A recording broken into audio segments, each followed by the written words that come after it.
Ryan Turfrey is the Senior Strength Specialist at High Performance Sport New Zealand and is the lead strength and conditioning coach for Rowing New Zealand.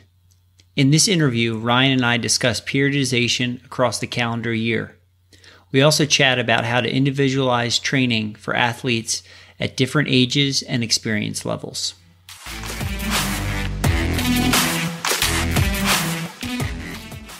Welcome to the Leo Training Podcast, a podcast focused on scientific and real-world expertise on training strategies between your ears, behind the oar handle, on the field and court, and in the strength and conditioning room.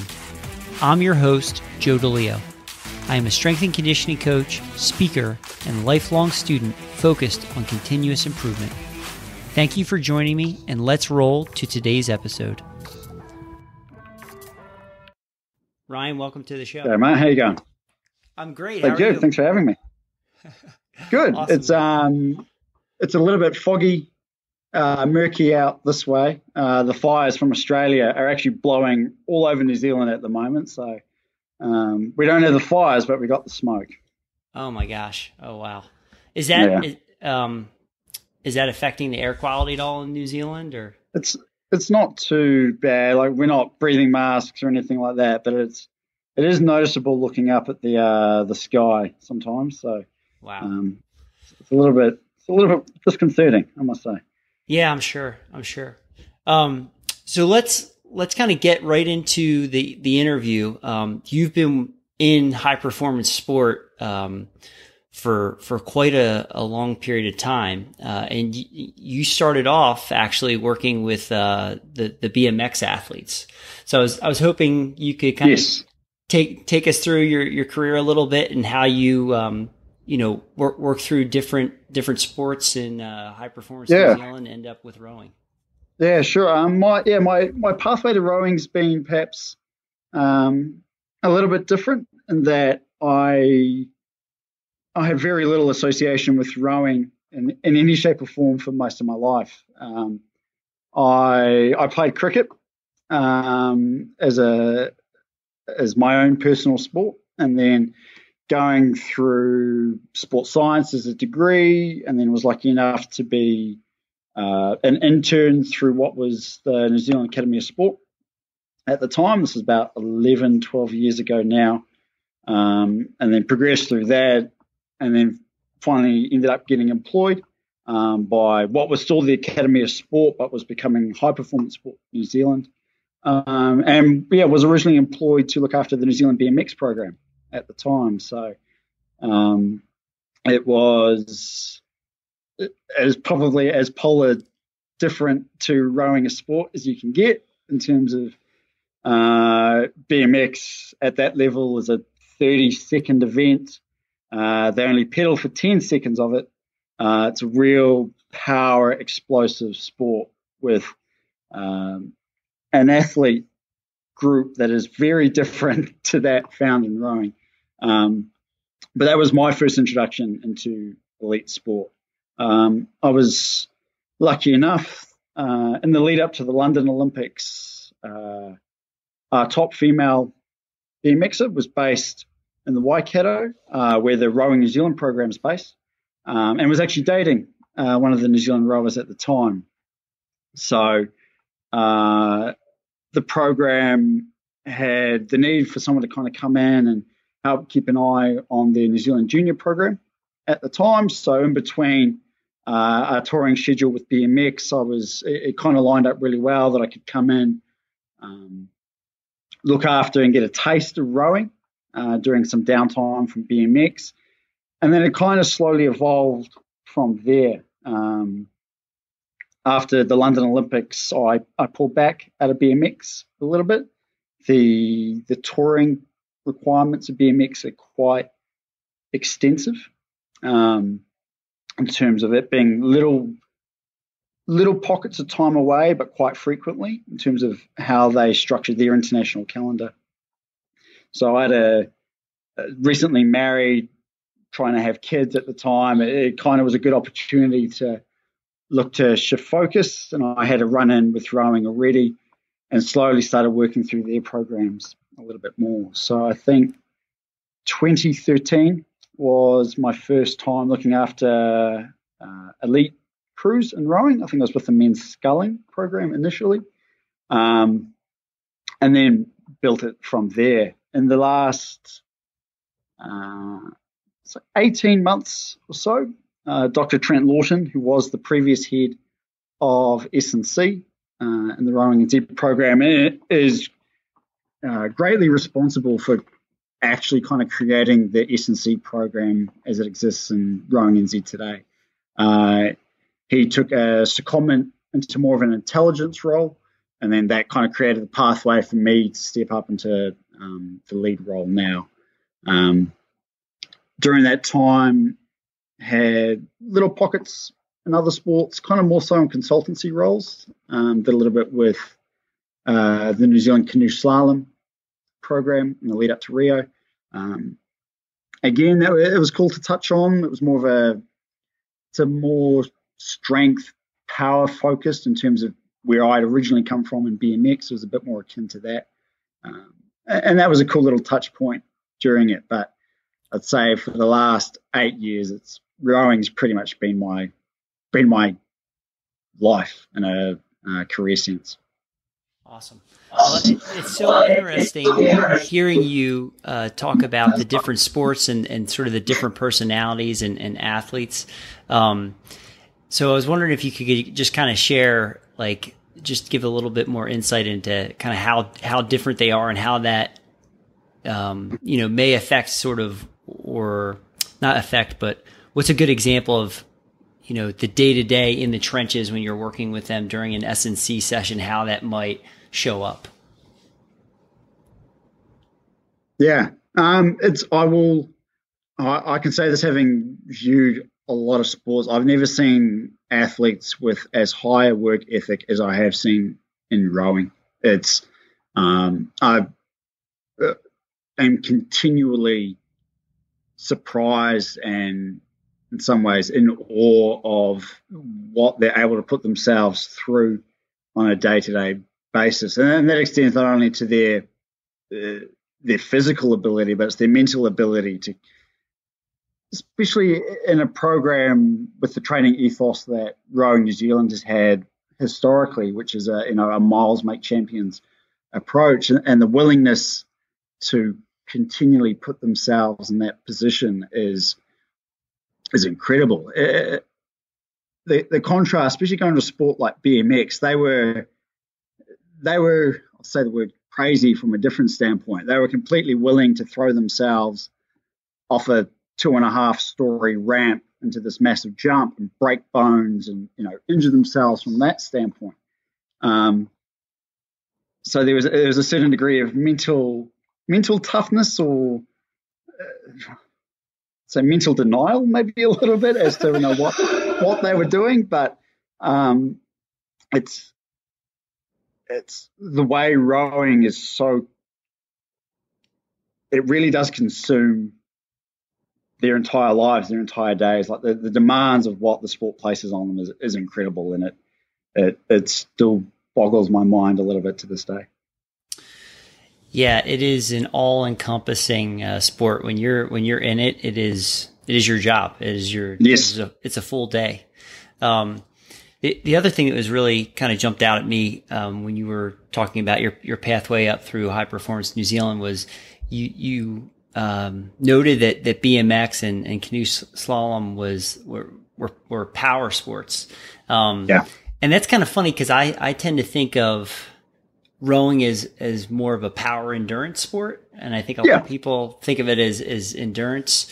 But those sports, like you said, they pedal for 10 seconds. So that's in that, creatine phosphagen energy system. Yeah. Yeah.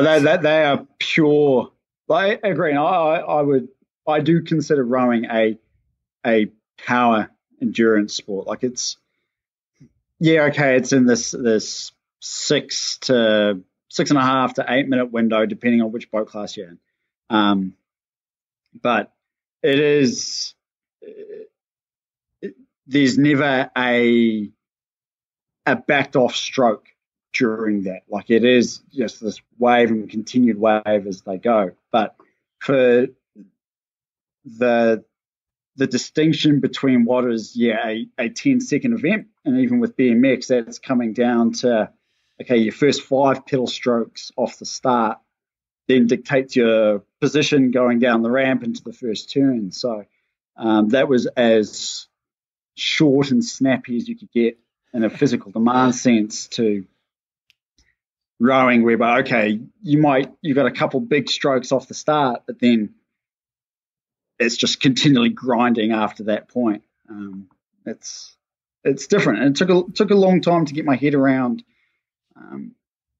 how I wanted to try and approach training athletes in that space too.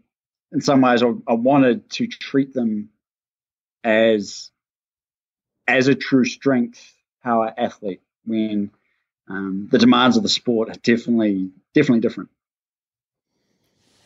Yes, I'm really looking forward to when we get more into specifically S&C later on, hearing kind of some of your more detailed thoughts about training for rowers and how you approach it and stuff from a principle and perhaps a session standpoint, what you kind of prioritize.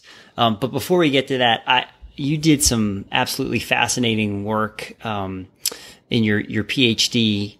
And so just, I pulled it up from an article. So if I'm getting anything incorrect, just correct me.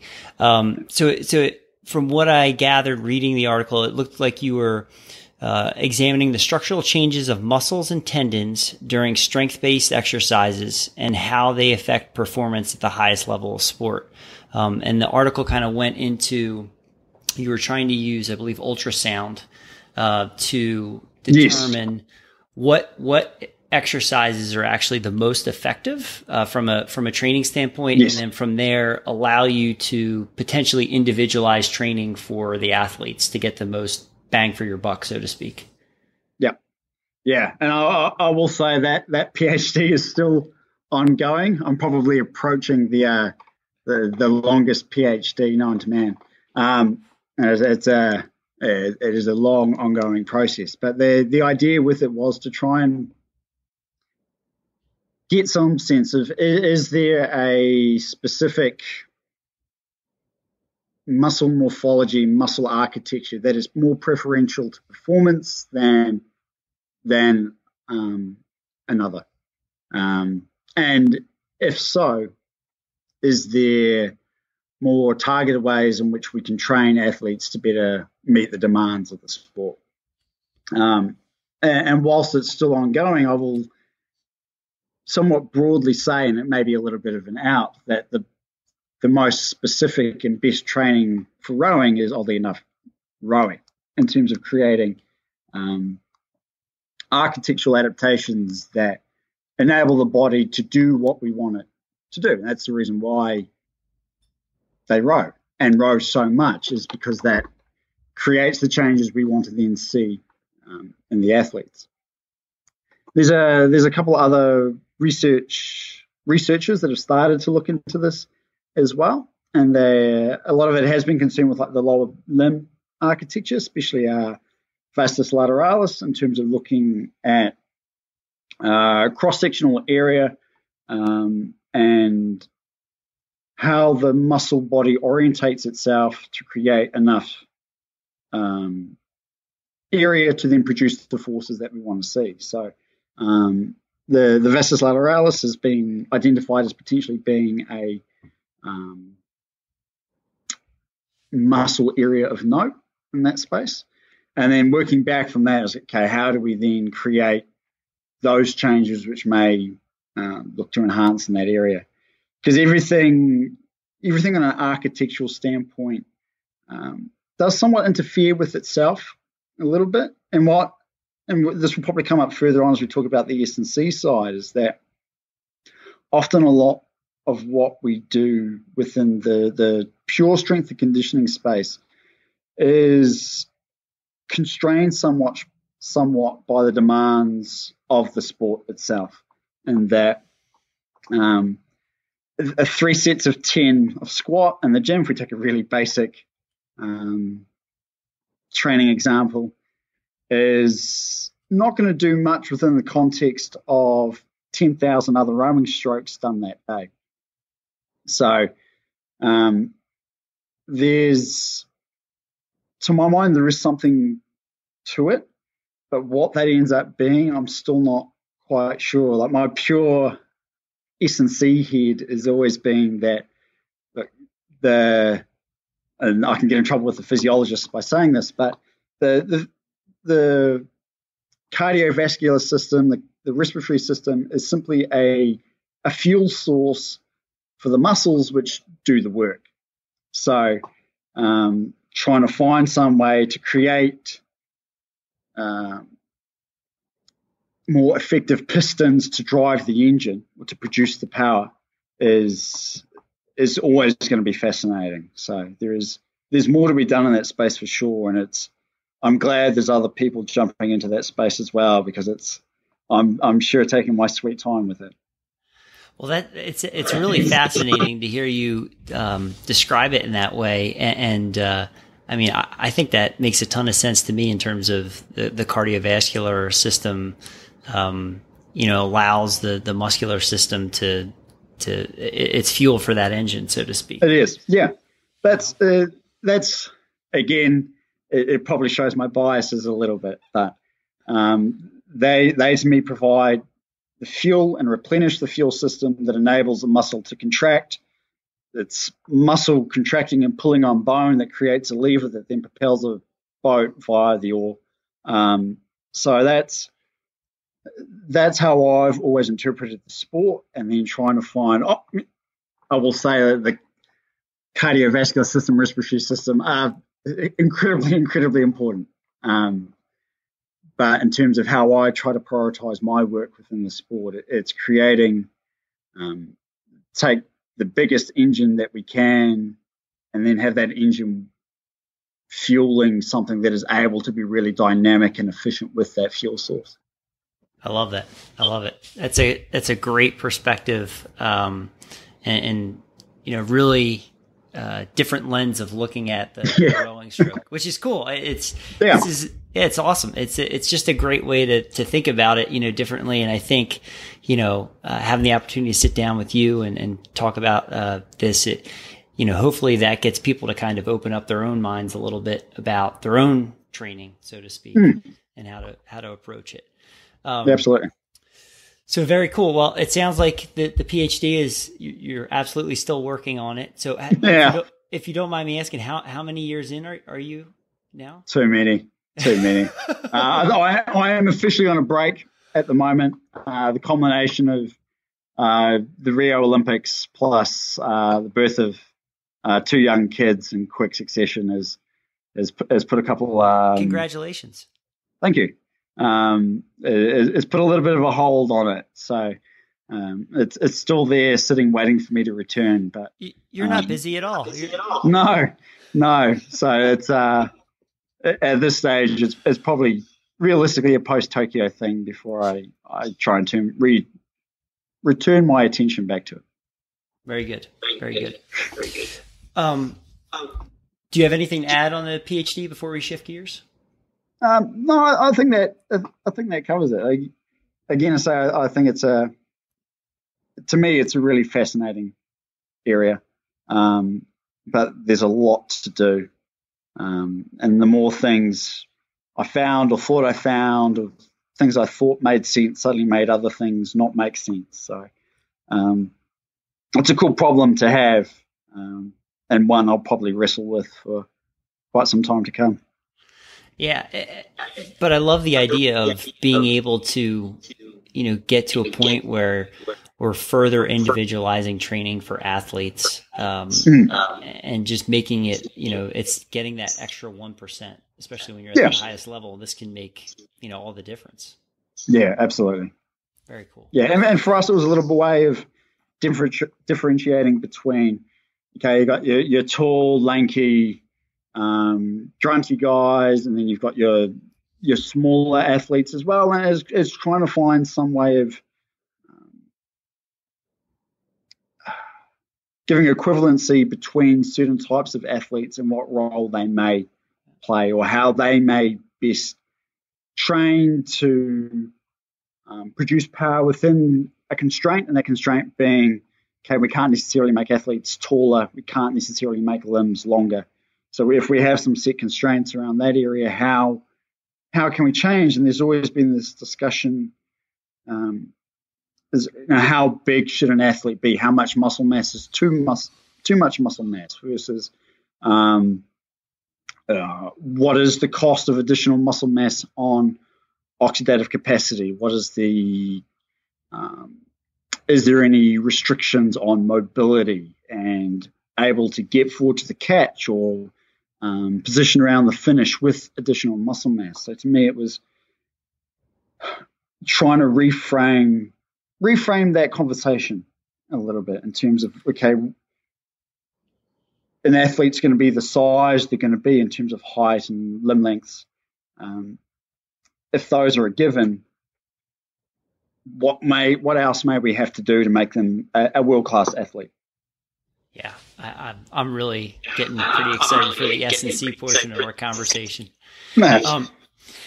But one final question I had about the PhD. I know you said you looked at ultrasound. Did you, or in your work for the PhD so far, have you looked at from a pathology perspective, like at the cellular level, that if there was differences in what the tissue looked like? I was just curious. At the time, no, absolutely that will play a part. The stuff done to date is somewhat constrained via willing test subjects and what some of those investigative methods may involve from a collection standpoint. I would love to be sticking biopsy needles in all of the athletes and getting samples of that, but trying to keep it to an elite population and not wanting to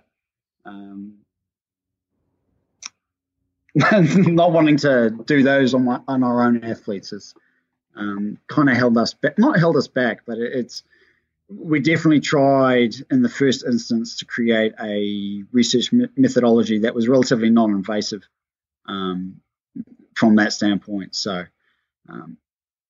but at that, there's definitely a role for that side of it.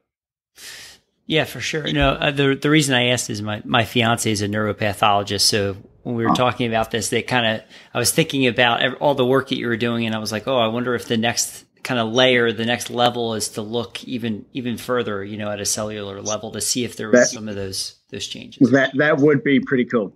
That would be pretty cool.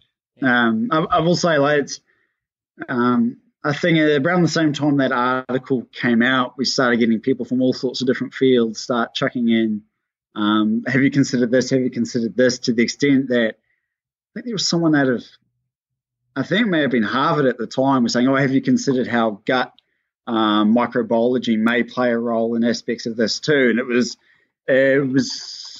completely mind-boggling at the time that someone had made a connection between looking at relatively simple muscle architectural changes and its contribution to rowing and gut microbiology and fauna in terms of influencing those pathways as well. So it could be a massive rabbit hole that just keeps going and going and going.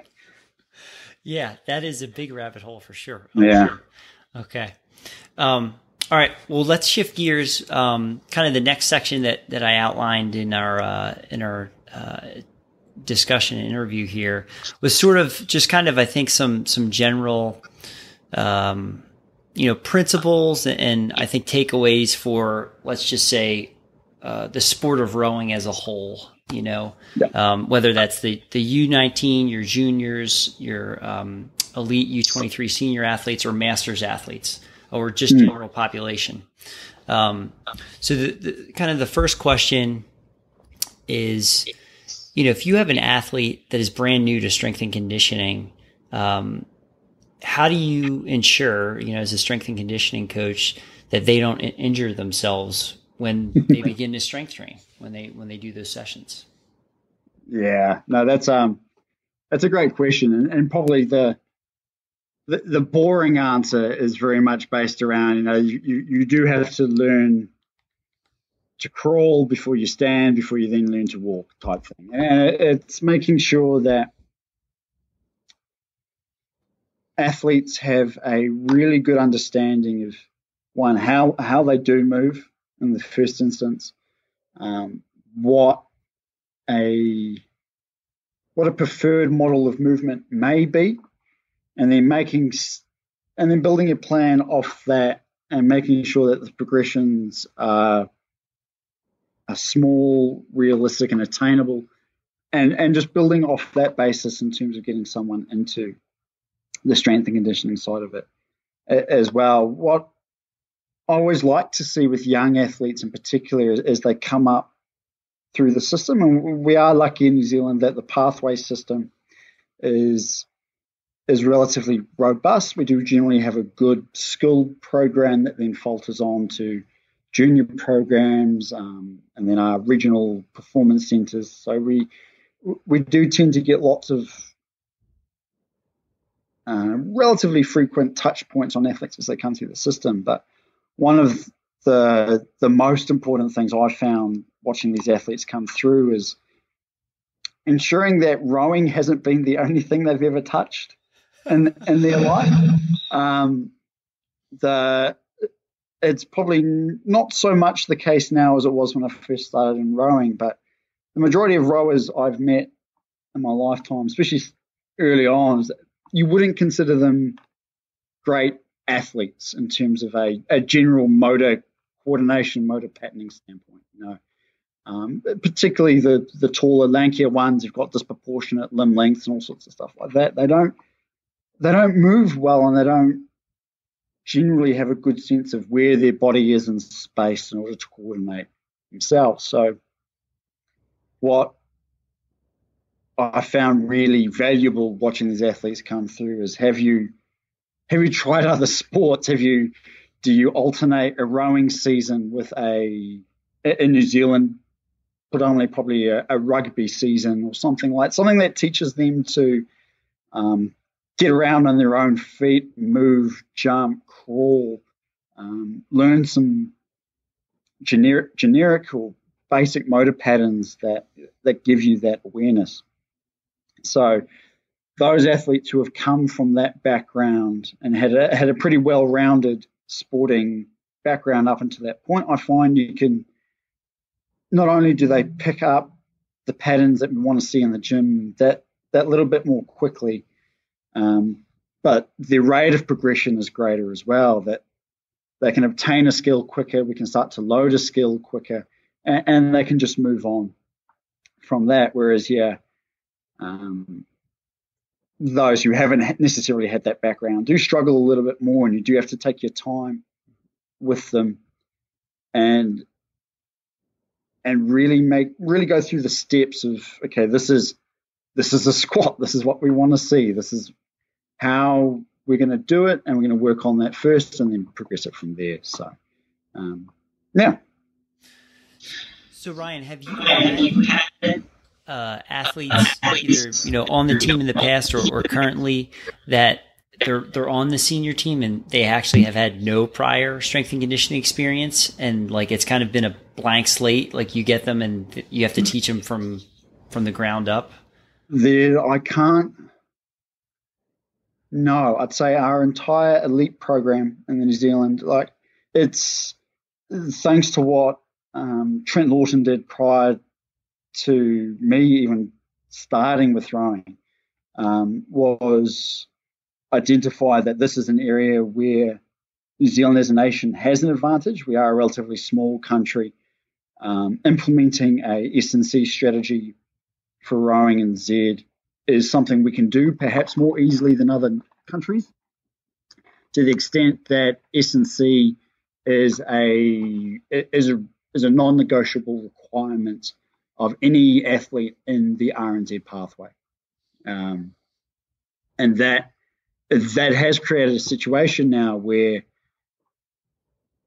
I know every single under 23 athlete who enters our program has done some form of S&C. I know every single athlete who may show up in the elite program, say after Tokyo, will have touched on S&C in some way. And that's a massive advantage for us. It changes the scope of the conversations we have initially with athletes. It enables us to perhaps be a little bit more performance focused as opposed to, perhaps enables us to be a little bit more performance focused in how we design the programs and what we're targeting with athletes, as opposed to trying to make up time on the back end. So we are very lucky in that regard. Yeah, that's pretty incredible. Has the system trickled down as far as like the junior level, the U19 level, in terms of, you know, the athletes doing at least some form of strength and conditioning? Yes, it's a little bit that transition out of high school into, say, an under-19 junior campaign. It is still a little bit tenuous in terms of a lot of it comes down to the available resources within the respective schools athletes come out of. For the most part, most athletes entering that program would have done some form, at least even generic entry-level movement competency, something in that space. And then whilst they are part of a New Zealand junior program or they're selected to that program, S&C is part of their program when they come here to Lake Karapiro and centralise. So what that looks like is fairly different. And I will say when we talk about, I do use the term strength and conditioning somewhat inclusively to somewhat denote any form of dry land training that isn't sitting on an erg or a bike. You know, it's something requiring movement, some form of load in a dry land environment. So with the juniors, increasingly we are able to do more traditional lifting tasks. They'll generally squat, learn basic pulling actions, hip hinging patterns, things like that. But for them, we might get one or two athletes who haven't done much, but it's a markedly changed space. Certainly in the decade or so I've been in rowing, it's quite remarkable how that space has changed. Wow. So you got right to sort of my next question, which was for those different demographics, those different age groups, U19, U23/senior, and then let's say, you know, if a masters rower, whether they were a retired elite or just a masters rower, you know, would you be encouraging those athletes to approach their strength and conditioning differently?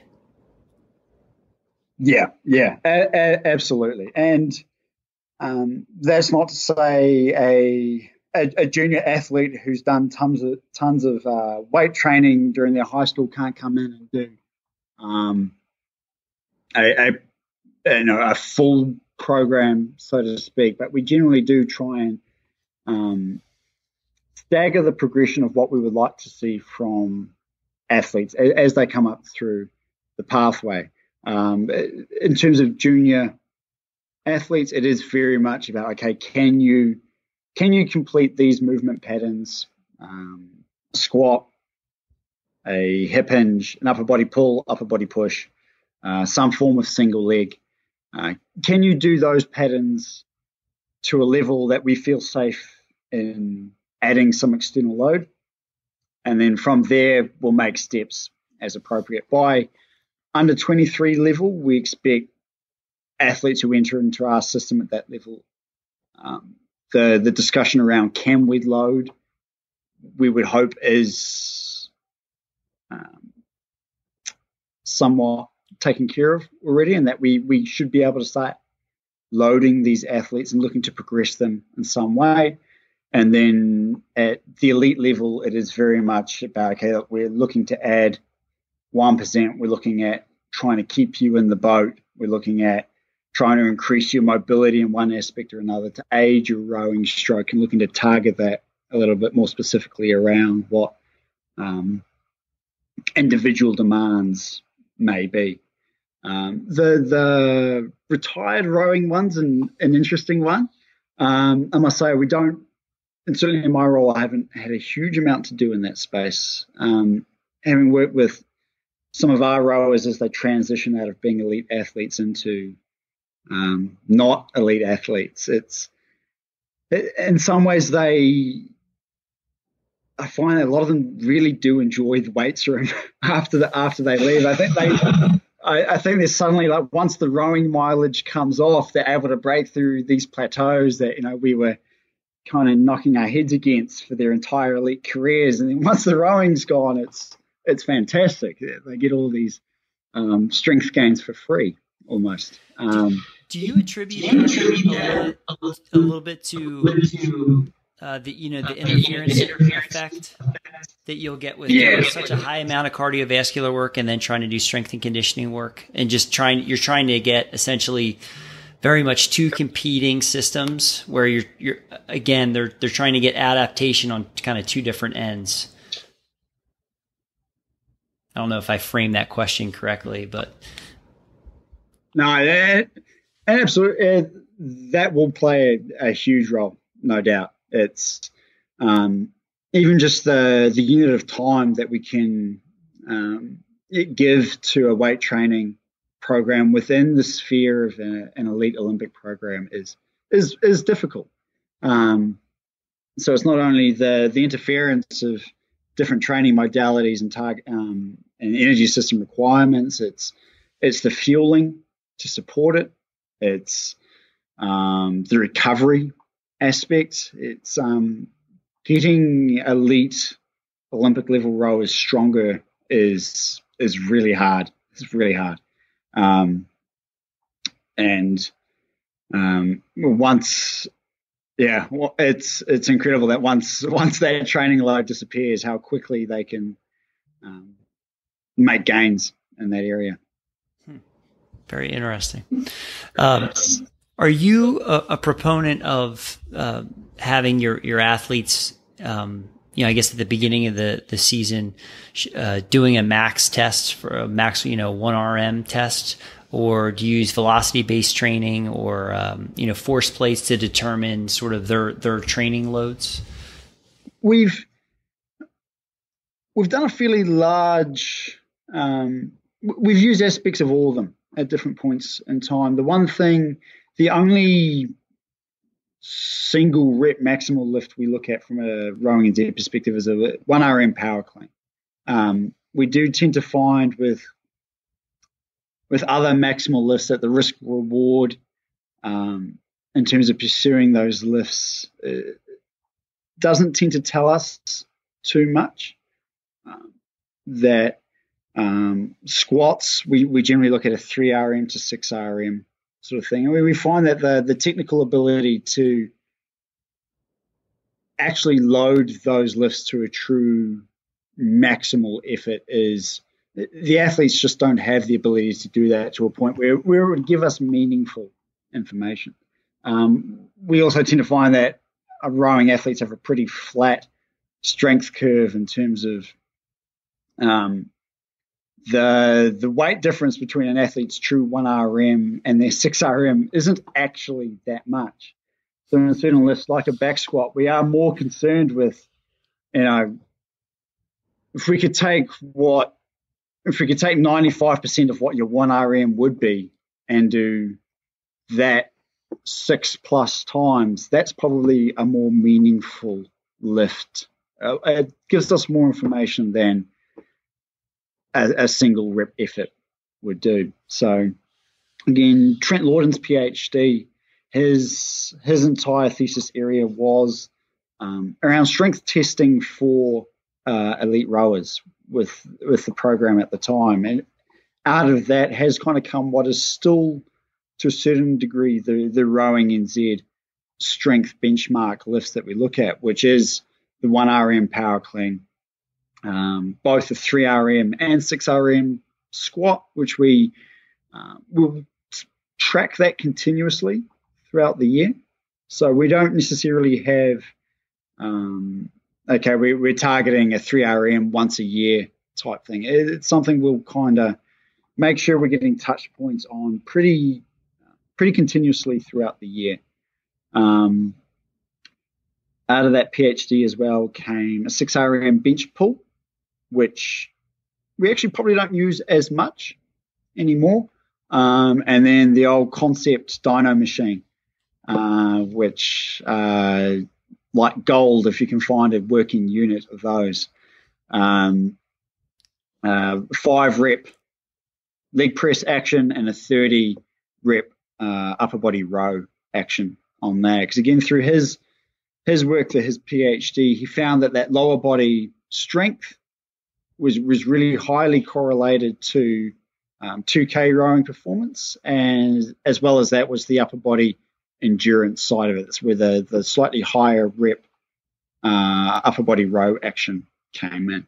And that was more so with elite women in particular as well. The importance of upper body endurance in terms of being a predictor, or at least strongly related to 2K performance on an erg, was really important. Yeah, fascinating stuff. I'll have to try to look up Trent's PhD work and delve into that a little bit deeper. I do have to ask, because I talked to some other colleagues, and I know the bench pull has such a strong history and tradition kind of in the sport of rowing as an S&C exercise. And I did a presentation recently at the Joy of Sculling, and it was kind of on the evolution of S&C. And so I kind of went back historically and looked at, what exercises have we done in the sport, and where did they come from? And the first kind of instances I could find were of the bench pull were both from the GDR. Yes. And then the other one I found was in Verkhoshansky's shock method, where he is talking a little bit in there about doing that. But those are the first kind of two examples. So I guess you could say the late 50s, early 60s into the 70s, between those two countries of that exercise kind of being introduced. But I've never been able to kind of wrap my head around, in terms of risk reward. I always feel like that's one where guys could get hurt, or athletes, not guys, but athletes can get hurt, pretty easily. And I had a teammate in college who ended up breaking his rib doing that. Yeah. And that's probably why, for us, we don't use it as much. Certainly not as a maximal load or as a testing load anymore. If we're using bench pulling actions, it is probably more from a velocity based perspective. Whereas, we do tend to find that historically, if we've had big bouts of heavy bench pull, and the incidence of rib stress type things, we're probably creating a little bit of undue risk in that area. So it perhaps comes down to a little bit on what's the technical model being looked at as well. Are we a nation? Are we a program that is concerned with relying on a really big, strong upper body to help add something to the rowing stroke? Or are we looking to create that more off the front end? For us, we do still use rowing actions plenty, and we still use the bench pull plenty, but the emphasis of that exercise has shifted away from being a purely strength, quote unquote, strength endurance one, to more of a power velocity one, and looking at maintaining a desired velocity under repeated load. Interesting. Very good. Well, I appreciate you sharing your insight on that one. Thank you. No worries.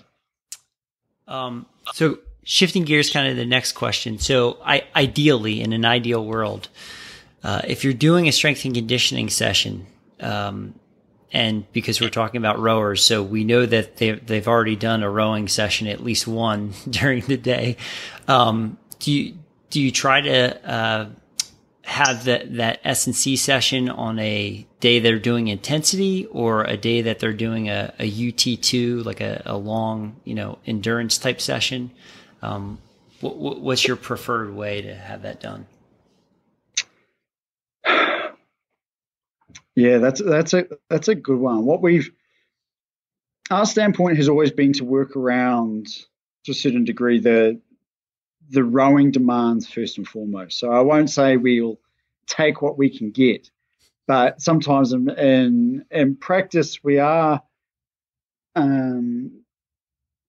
working around what their on water demands are and what their on water demands have to be in order to be what at the level that they're at.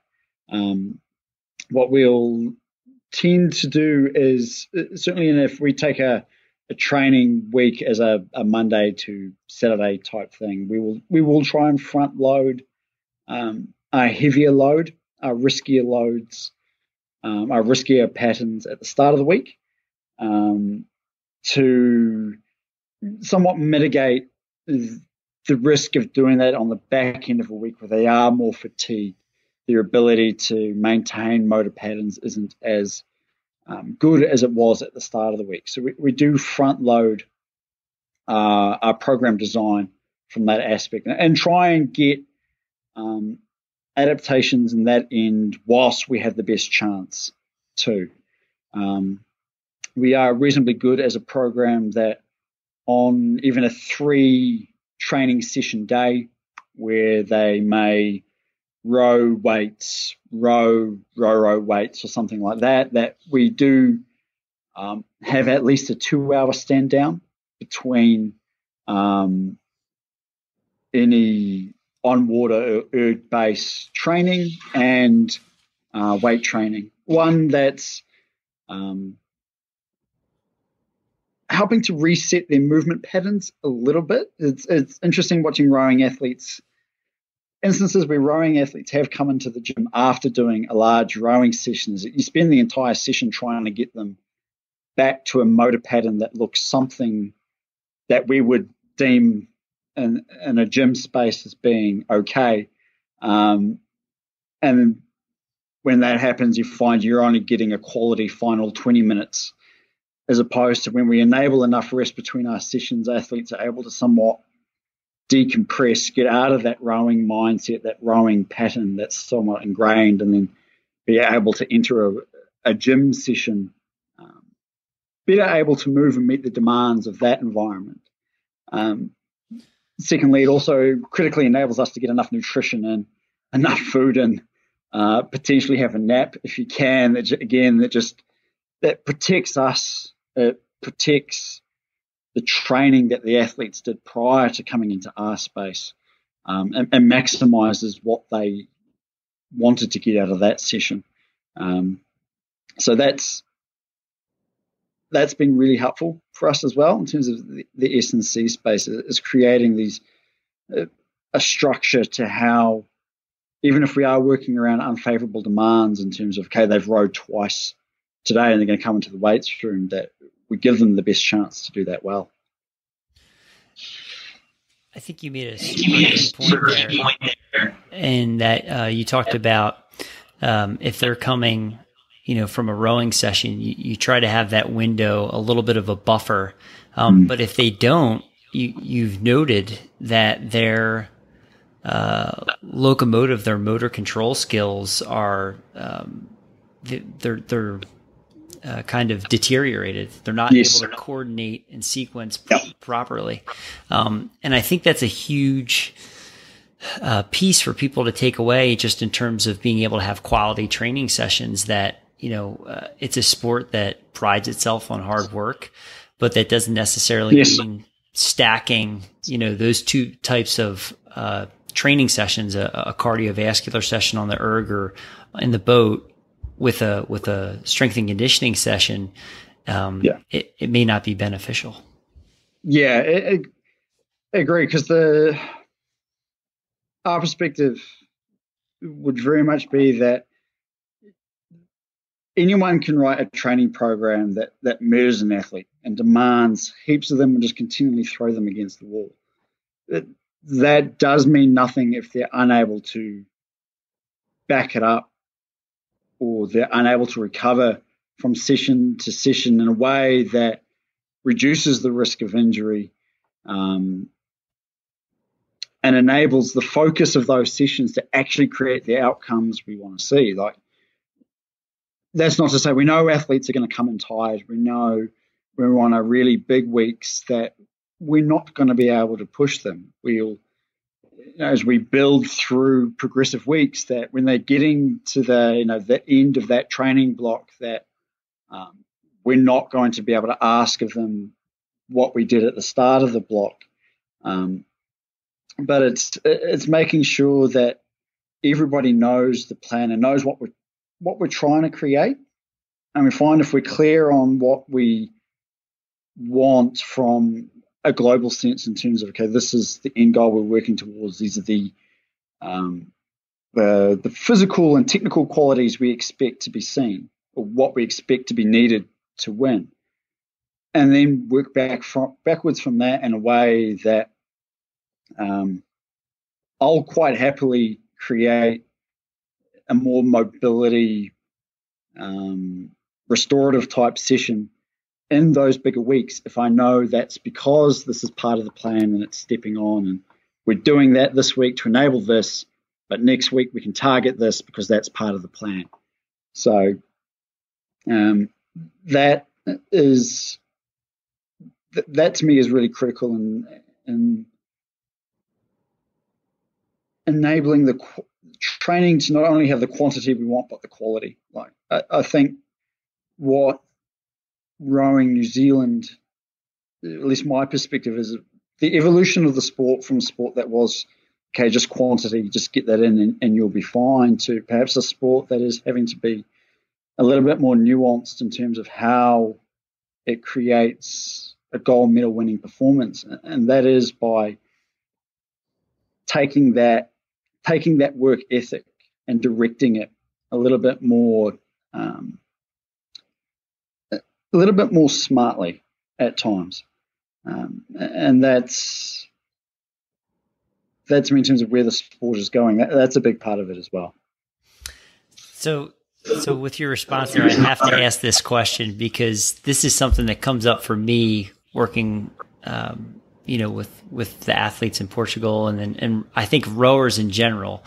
Is do you find it's challenging because it's a sport with such a high volume and they're used to working so hard that the feedback they get physiologically, where they get done a session, they're like, I'm tired, or like my legs are burning.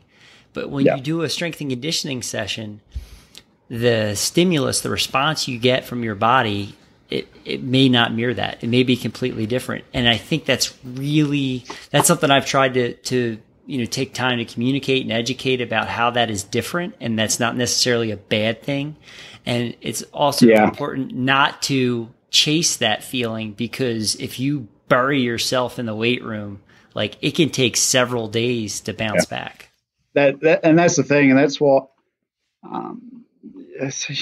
mistakes are sometimes you're the best educator in the world, but you're right. Like, I'll say I can probably do more damage in a weights room in one session than most rowing coaches could do in a week if we really wanted to. Like, you could do, especially with these types of athletes who perhaps don't necessarily have the experience in this type of training and know their bodies as well in this space. We could do some serious damage to them that will hurt them in some quite severe ways, which is, again, we were talking about one of the strengths of the New Zealand system is the fact that S&C is ingrained during the pathway that, hopefully creates an athlete that once they reach the elite ranks, knows a little bit around the demands of weight room training and stuff like that.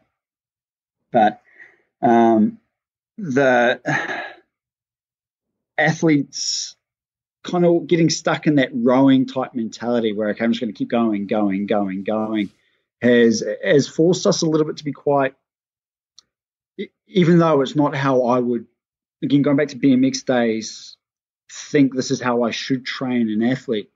The mentality of rowing athletes has meant we have done a lot of, we train in squads a lot for our weight training.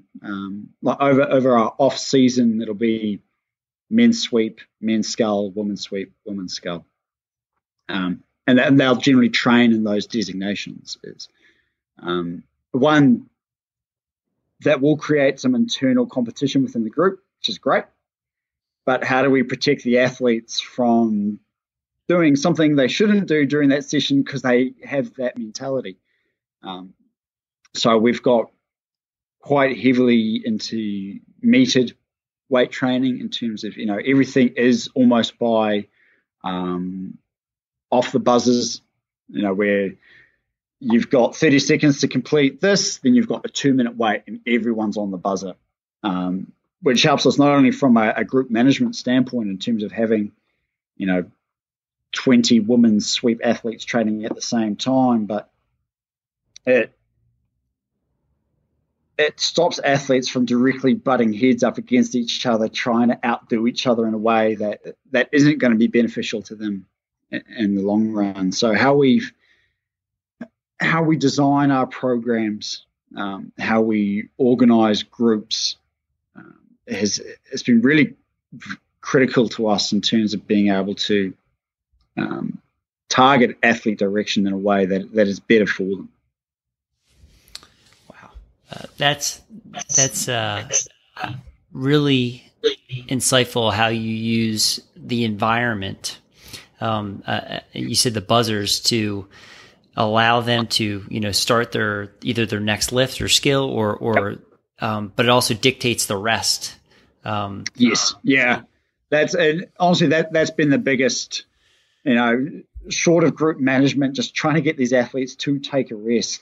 Rest is again, like they're what a rowing athlete will do and the pace they will continuously work at if you let them is still incredible to me. And in some ways we do have to protect the athletes from themselves a little bit. It's like, okay, cool, you got through that in 15 seconds when it should have taken you 30, but you still can't start for another 2.5 minutes. So, it's as much about that as anything. So awesome. Well, that I appreciate that because it's good to know that, we're working on having that same conversation with the athletes, right?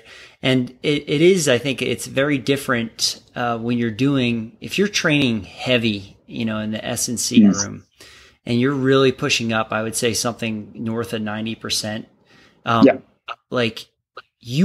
For me, I know, like, if I'm doing it, I want that rest. Like I get done and I can feel like sometimes I get lightheaded or maybe, after a heavy deadlift or squat, like I need to catch my breath and balance. You know what I mean? I could feel a change in blood pressure. And it's a totally different response to your body. And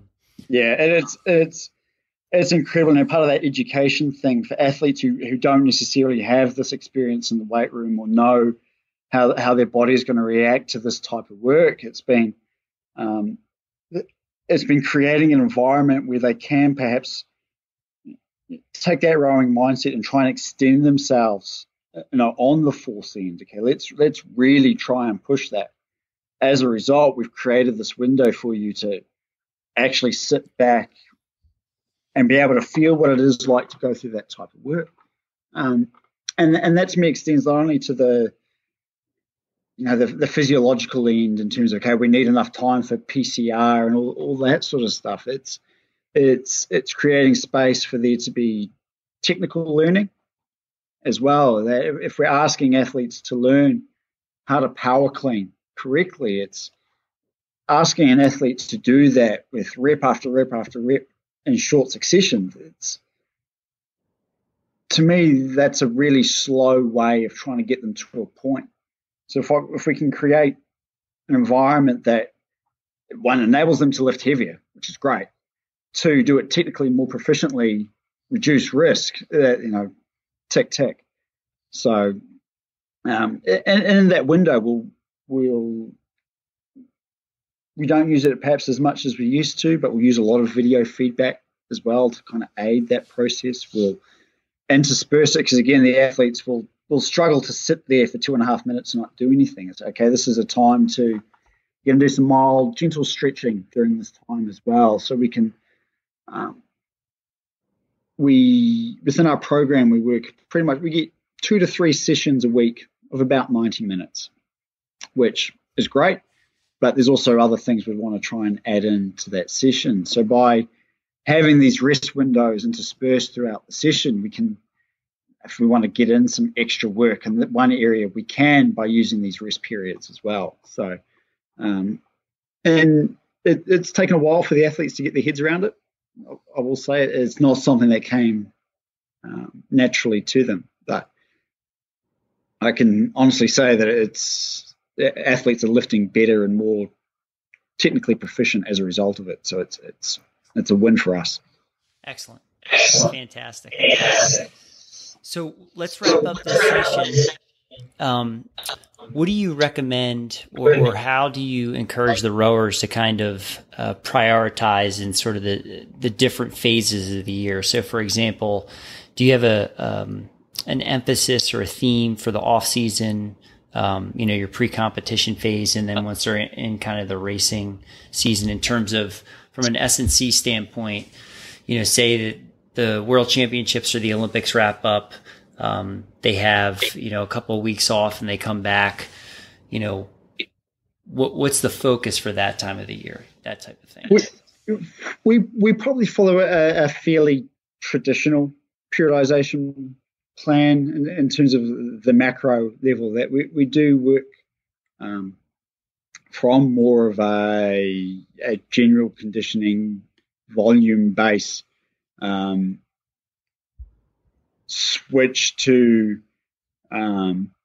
perhaps more of a strength emphasis around a World Cup block, and then into a power emphasis as we get towards like a pinnacle event. That is perhaps the distinction between those phases perhaps isn't as clear cut as certainly as it was, say, in BMX, working in other sports. That the distinction between a high volume phase into a max strength phase into a power phase, it is shades of grey a little bit, and to me that is dictated by the demands of the sport, and that it is a strength, power, endurance in sport. So we are still working within a spectrum on that end. I will say that our exercise selection is pretty consistent throughout the year as well. Certainly in terms of our primary lifts and what we're looking like. We're going to have a squat in there year round. We'll have some form of Olympic lifting in there year round. Again, partially that's if I want an athlete to be technically good at power cleaning or squatting, for me, in a rowing athlete, I need to make sure I'm touching on that pretty consistently. And similarly, we will weight train year round. We will not really take any time off outside of World Champs. It is a part of the program, and periodization plan will change accordingly as we go through, but we will keep some aspect of them there year round. But we do. That being said, we do try and take advantage of the early stages of the off season, certainly in terms of if we're going to introduce new aspects of training, and we're going to demand something different of an athlete in a given space, we'll try and do it during that window, whilst we're going to get better bang for buck in terms of it. So we know once we're into the nitty gritty and we're in season, we're not going to chuck new things at an athlete. So if we're going to do it, we'll do it early, plant the seeds, and then roll it on from there. It does also provide the opportunity to perhaps more intently target specific work on for athletes in terms of they've got a known mobility issue or known strength issue in a certain area. We'll try and target that a little bit more intently. But where we tend to place that stuff within our program is we have a pretty core middle part to an S&C program that is fairly consistent, and where we'll make these tweaks is either end of that, either in their warm-ups or in their cool down supplementary work as well. And that's where we'll try and integrate that stuff in their programs, so it doesn't necessarily detract from their core lifts, their key work that they're continually working on. It's around the edges of that we find we get the that's where it's more appropriate to put that work in. So I'm still a big believer that from an S&C space, we're trying to work on competencies that are in common with the rowing performance. The S&C weight training is not rowing for obvious reasons. And whilst there is commonalities between certain exercises and a rowing stroke, and we'll utilize similar coaching cues between certain lifts and the rowing stroke, that they are not the same. So keeping that distinction clear is really important for us in terms of, one, this is why we're focusing and allowing ourselves, if we do want to play around a little bit, that we have space in the program to do that either end. Yeah, very good. I think that's great insight for any of the listeners when they hear this episode, to realize if they're working with, their own team, that, some of the areas that they can change or in that warm up or cool down period, and really do some individualized things for athletes that might need a little bit more attention or help. And and for us, that's been, that's where we'll do it, and we'll certainly play around with things. We've got a weird idea. We're going to try this. We're going to try that because the coach is trying to work on this on the water. We'll stick it in those aspects. But the reason why S&C became a core component of the R&Z program, irrespective of your place in the pathway, is based on that. Okay, the core majority of the program, it's in that space. It's not in the fringes. So keeping that front of center when designing our programs is really valuable for us. Yeah, and the other thing too, I think that I don't know if either of us has directly said it, but these lifts there's so much skill, just like the rowing stroke. And if you, like you said, if the squat and the hang clean are priority in your program, then they need to be in there year round, because from just a technical standpoint, you have to stay in touch with them. You have to be working on them. And I think that also sometimes gets lost on individuals when it comes to strength and conditioning, that there's a lot of gains to be made if you become more efficient in your technique with a lift, and not just look at the sets, reps, and load. Yes. Yeah, that's the thing. And they both do happen, hopefully in conjunction with each other, but greater technical proficiency is going to enable us to load you better. It's the same way as greater strength is going to enable, hopefully, to me, rowing is a sport where you've got to be strong enough to get into the right position at the right time, strong enough to apply force in the right way at the right time, and control your body through it. And weightlifting skills, whether they look like a rowing stroke or not, have a place in terms of teaching athletes those skills, which are applicable no matter what sport you're in. Like these, whilst I'm in a role where we are concerned with Olympic medals. That's what this program exists for. We exist for performance, but we're also cognizant of the fact that they won't be rowers forever. What else can we teach them that enables them to, one, be able to have a body that works post a rowing career, and enjoy sport for sport or activity for activity as well. So that's something that a weight room teaches as well. I do hope by rowing in New Zealand, having this a program that says weight training is part of what we do, that it creates athletes that are going to be healthier for it in future years to come as well. So hopefully that factors into it. That's great stuff, man. Yeah.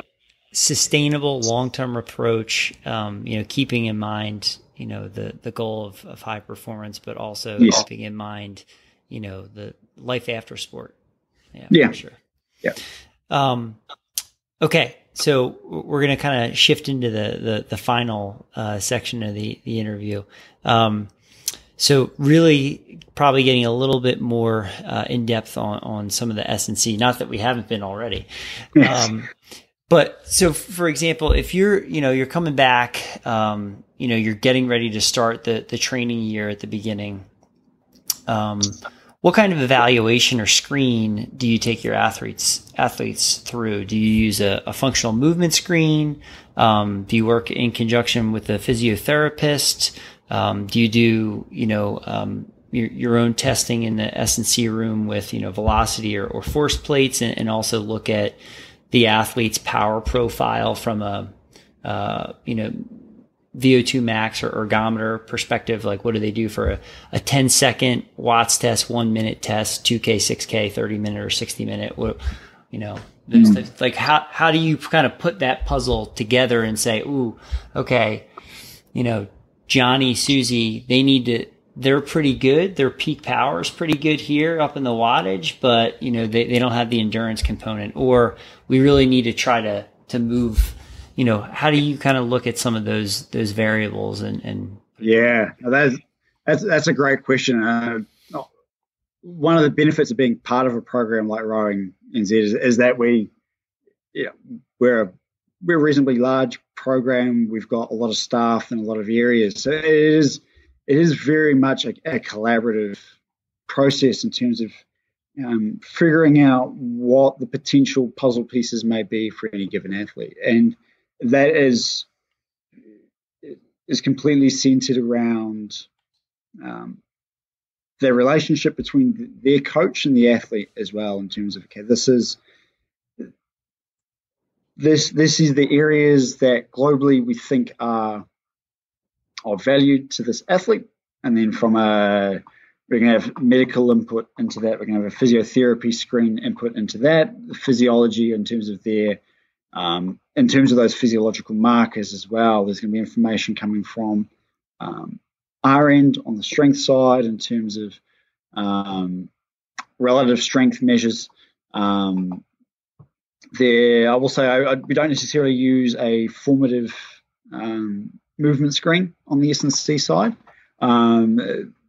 The physio-medical side will go through their screens as well. We do tend on our end to, I will say the coaching eye is really valuable in that space.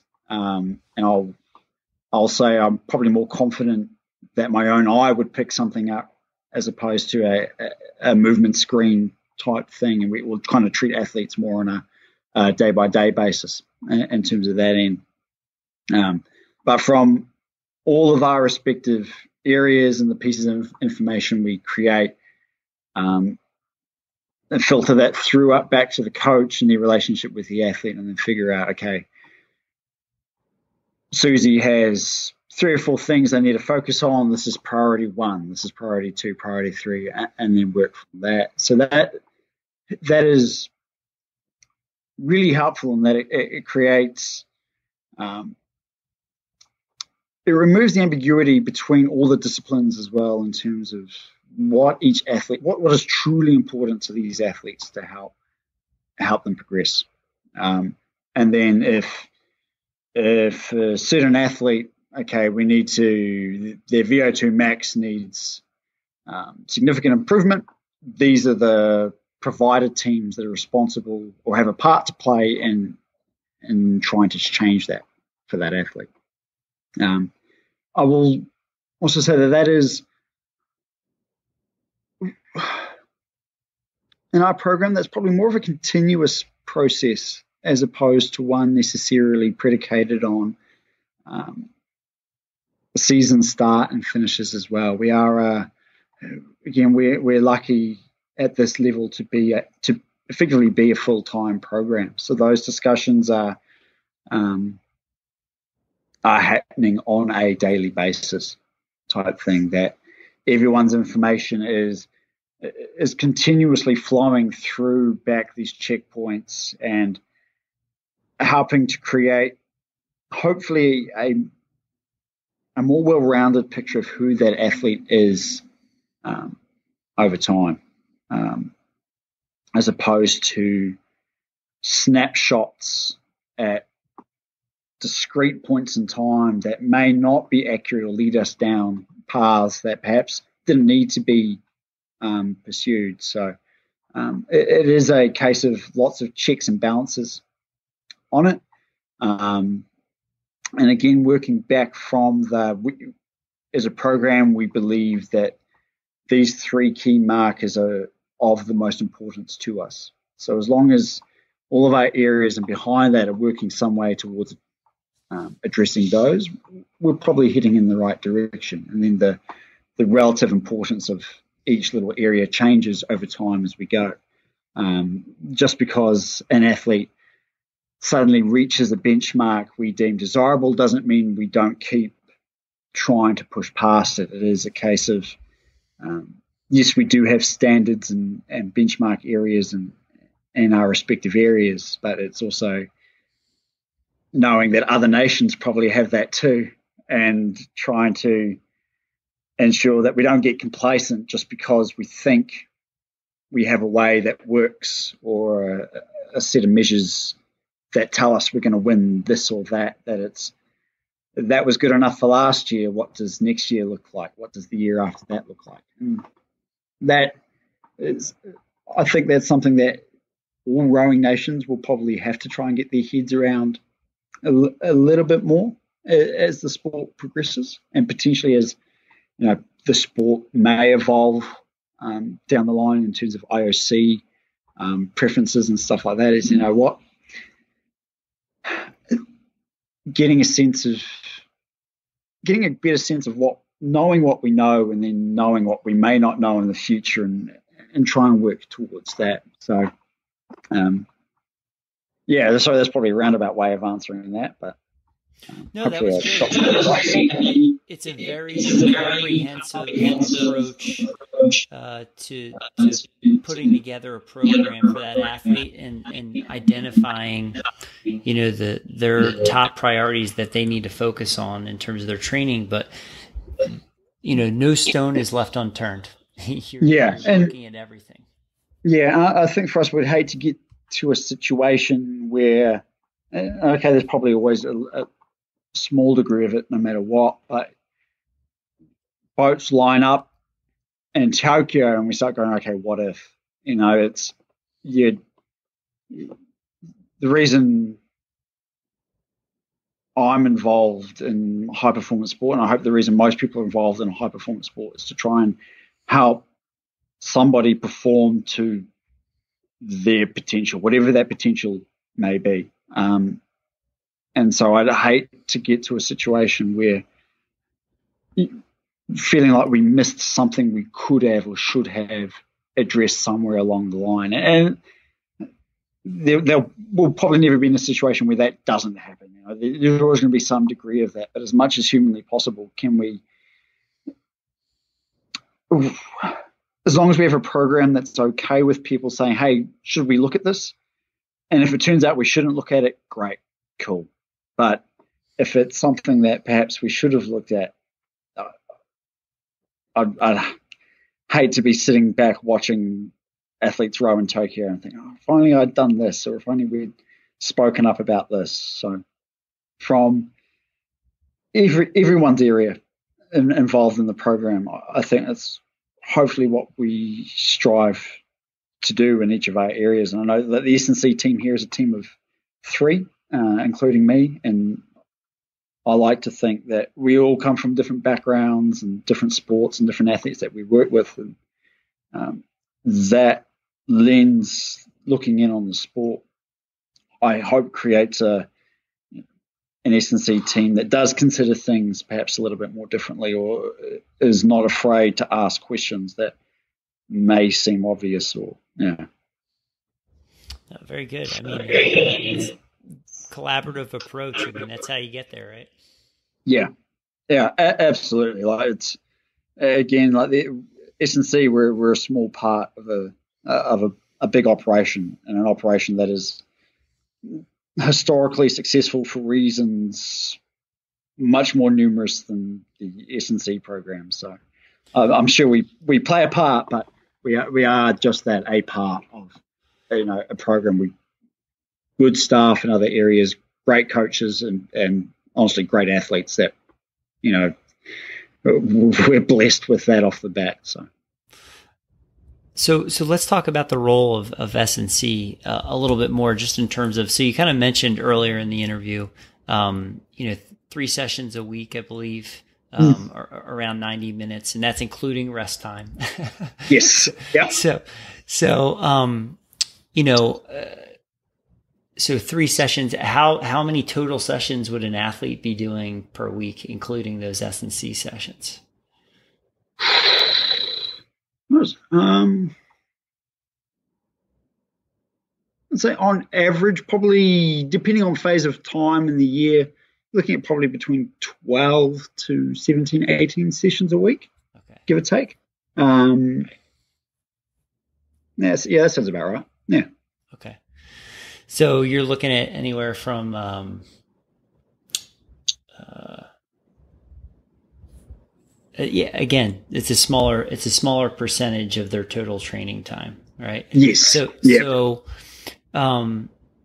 what are some of the things that you try to, prioritize and focus, knowing that your time with them is down to like essentially 4.5 hours a week, right? So I'm sure probably one of the questions going through your mind continuously is like, how can I put them in the best position to continue to progress and make adaptations? So what are some of the things you evaluate or look at from a program standpoint to continue to help move them forward? Yeah, there's some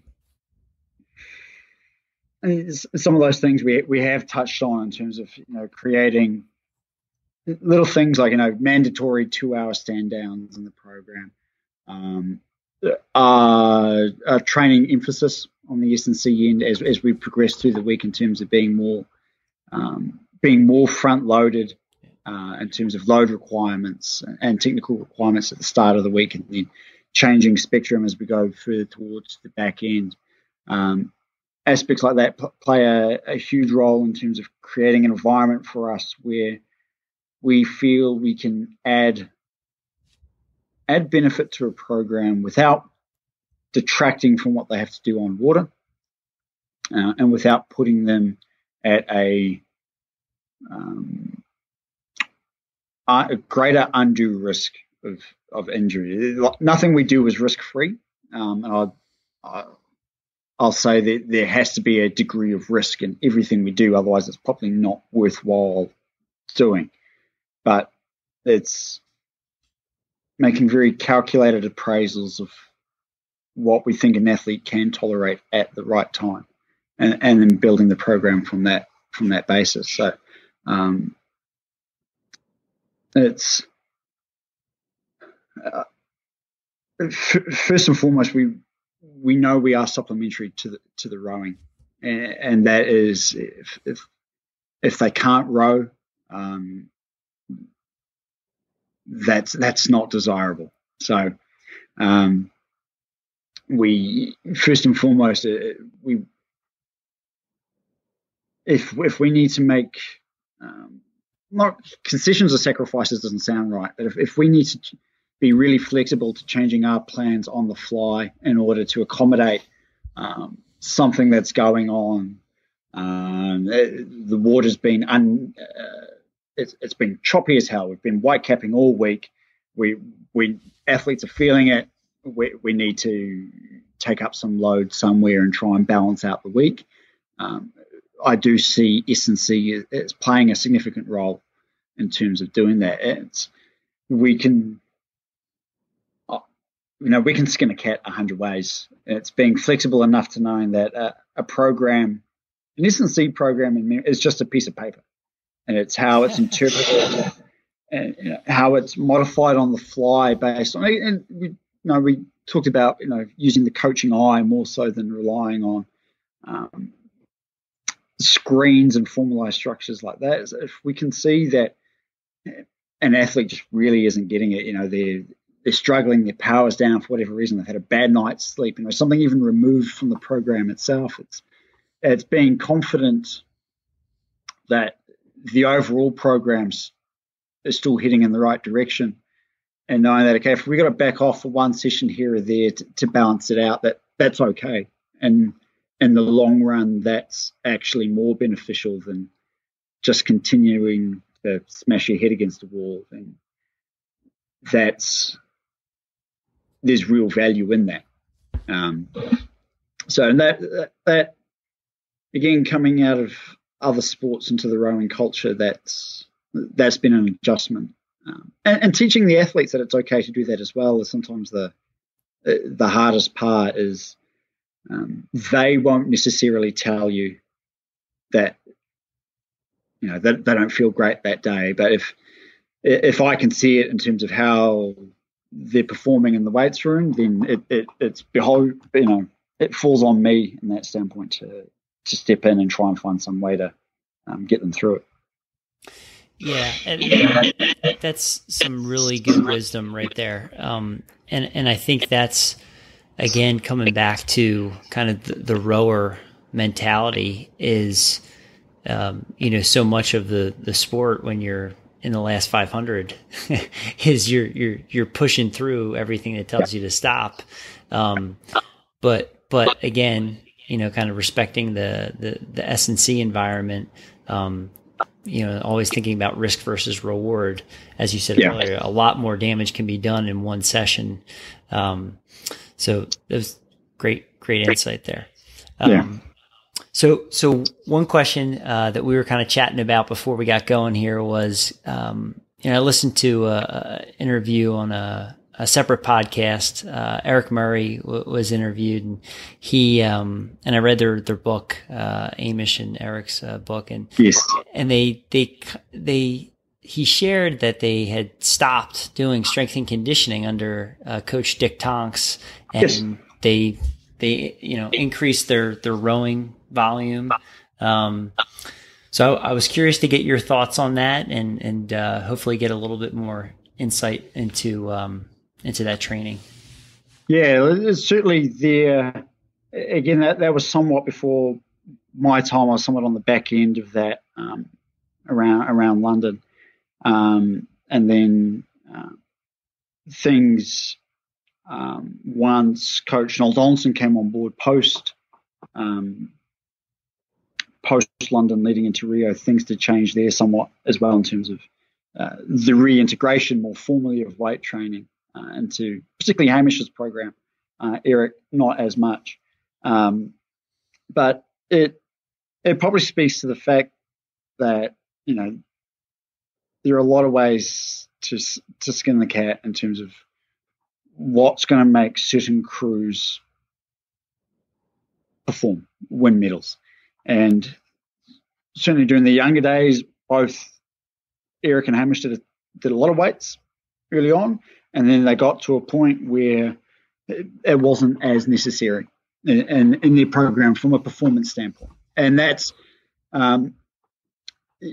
personal views around that aside, it didn't seem to harm their performance too much. You can always speak to, what if type things, but I think their results speak for themselves in terms of what they were able to elicit. And even with Hamish having stepped back in to rowing, if I can speak somewhat on his behalf, it's the way we've approached weight training with his reintegration back into rowing is that it's a tool that enables him to accommodate his training volume on water. now, particularly after years being back on, those years on the bike and then transitioning back in, is that we're going to get enough muscle mass back on you to support the rowing load, to protect you from injuries.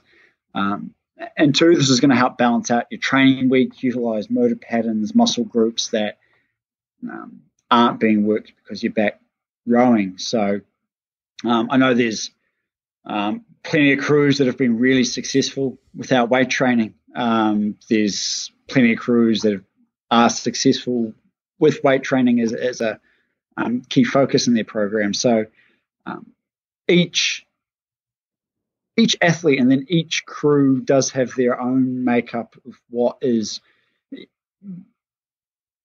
the key factors that enable them to be successful. And for those guys at that time, it wasn't necessarily a part of that. I'd like to say they would have gone faster with weight training, but who knows?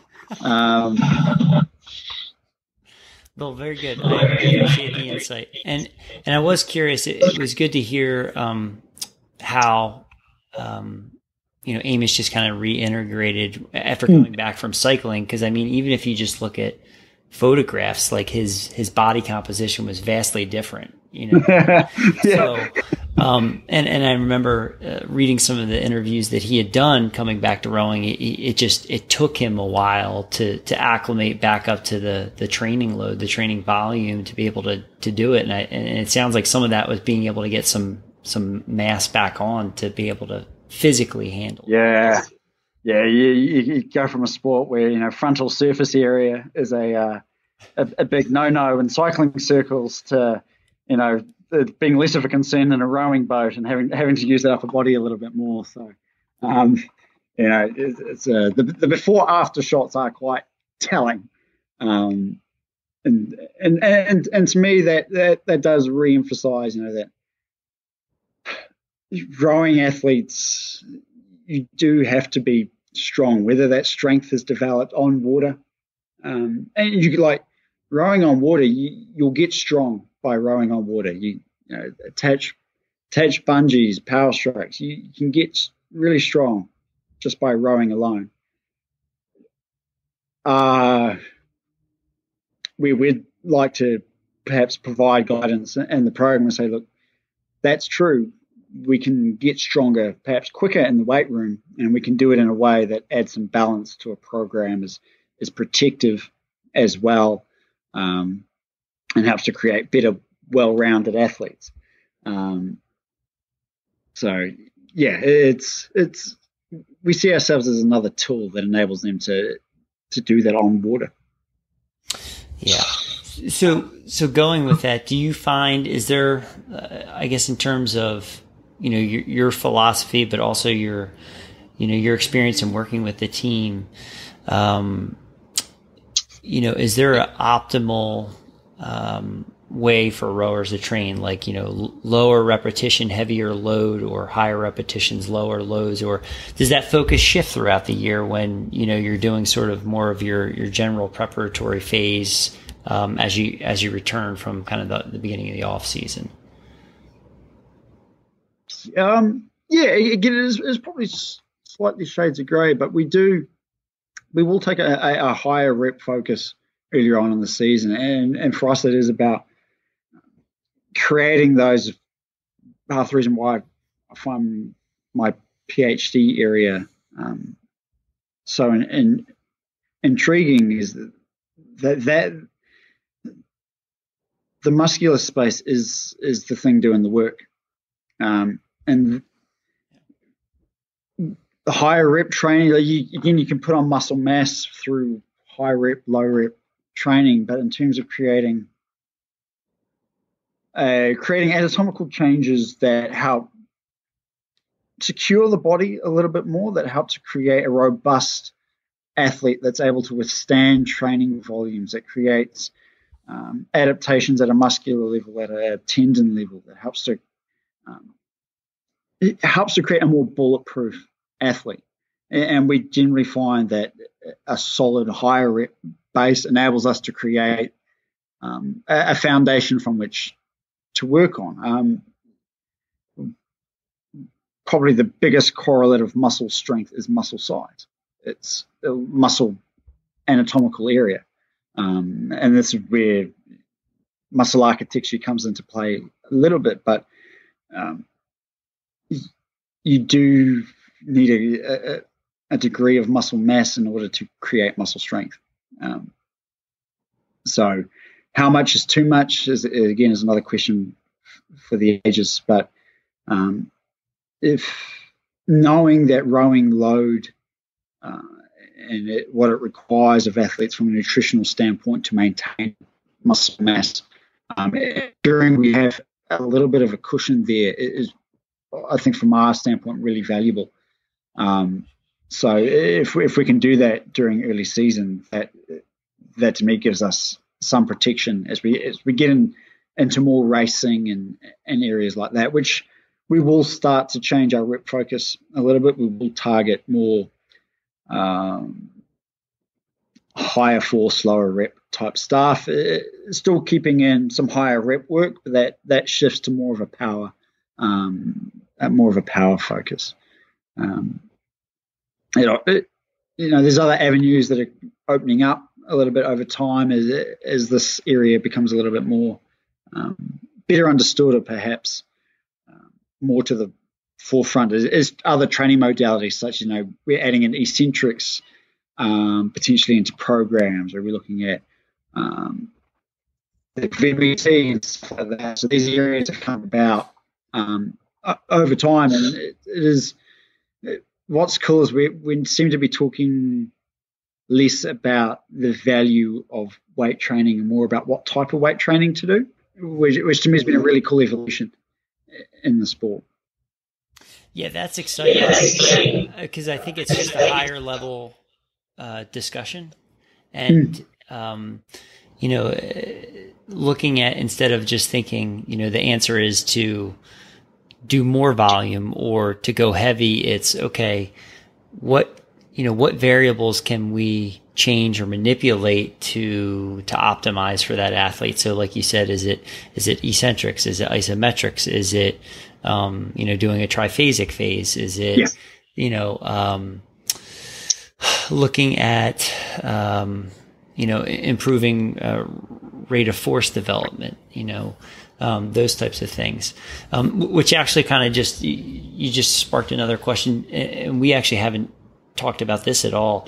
Do you use plyometrics in your program with the athletes, and if so, kind of where do you see that exercise or that series of exercise, like what qualities does that help to work on for a rowing athlete? Yeah, the role of more elastic style training, or stressing that system a little bit, is we do incorporate it into our programs quite a bit. To me, the ability to create athletes who are more efficient in utilizing that system is going to be beneficial. How that's quantified, okay, that's a little bit more tricky, but we look at rowing as being a predominantly concentric sport, but there will be an aspect of some elastic component coming into the front, depending on your technical models and stuff like that. So it's not it's not an area that can be afforded to be neglected. It is something that has to be incorporated into the program, even if it is a small part of it. And again, you probably look at the stereotypical rowing athlete and how they move, and you can probably tell off the bat that it's not a huge requirement of the sport, because the majority of athletes actually don't present with great skills in that area. But if we can help build an athlete that has some resilience in that space, whether that is simply from an injury prevention standpoint, or whether it creates a pathway that an athlete is able to be more efficient with their motor patterns and get more bang for buck per rowing stroke, then it's something that we have to look at. It's not something that we can make rapid changes in terms of how we program for it. It's not. we can't suddenly introduce new stimulus rapidly into those athletes. Their ability to tolerate the rapid changes in eccentric appliance, tendon load is not great. So we are fairly moderate in terms of how we introduce that stuff. But as part of our warm-ups, we'll incorporate aspects of, hurdle jumps, single leg, double leg, just bounding.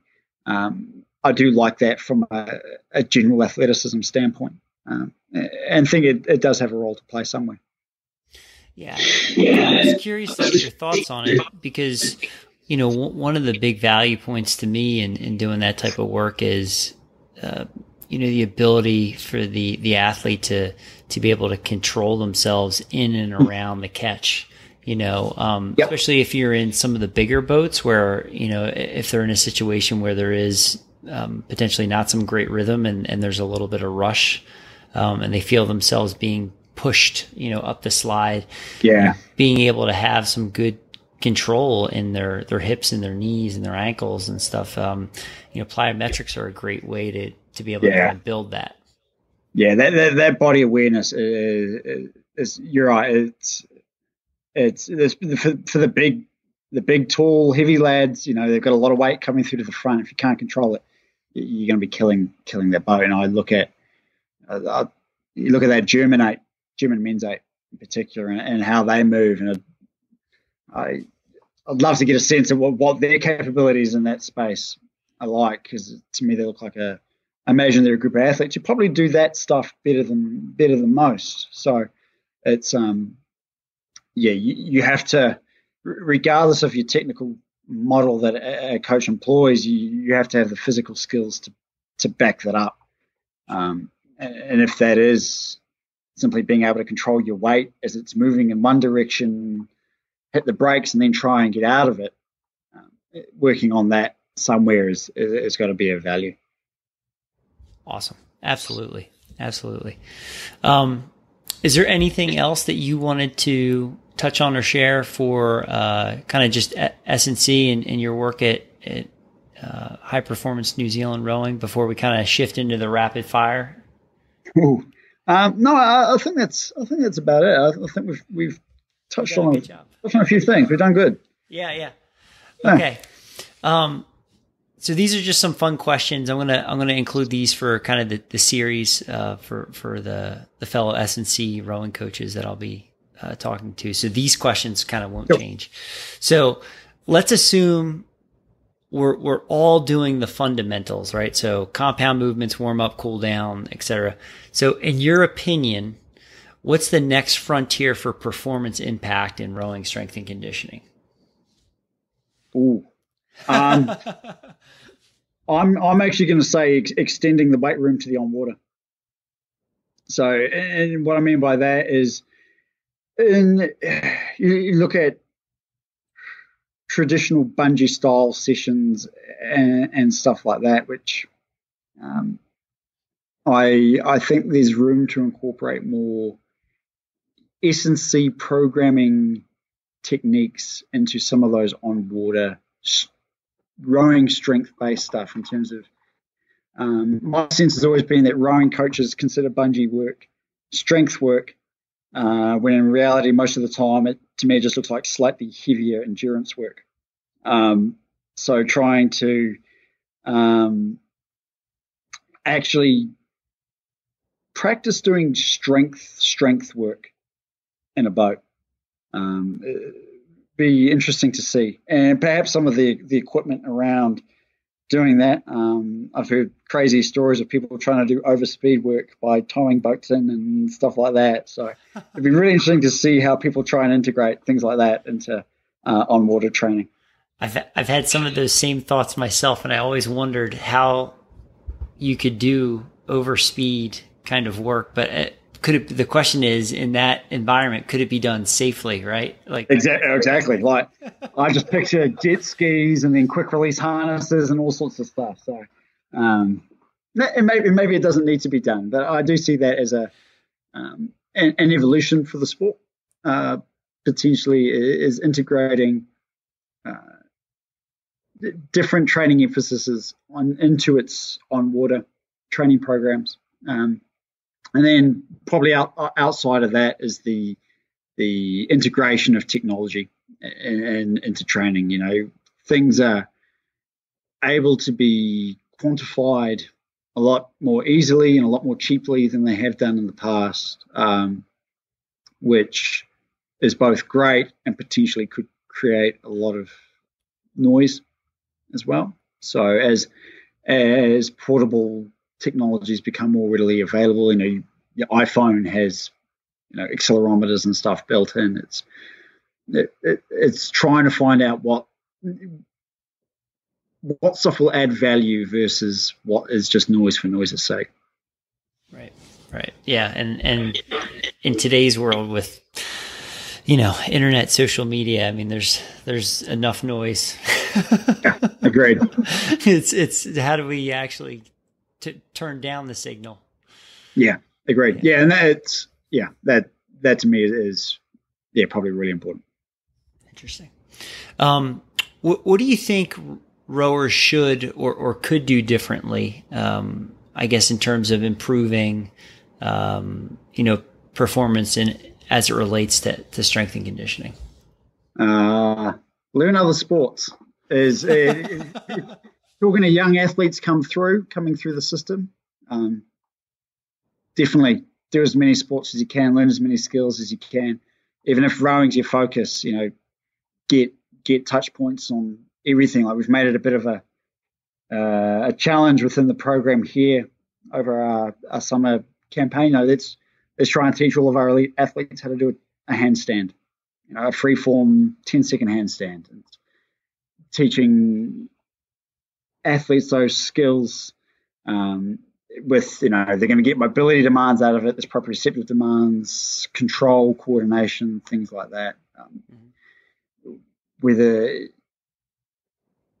learning skills that increase your ability to be athletic and move well, I think will make you a better rower. And it's not even necessarily dedicating hours and hours of time to it. It's just make sure you've got something else in your back pocket outside of rowing.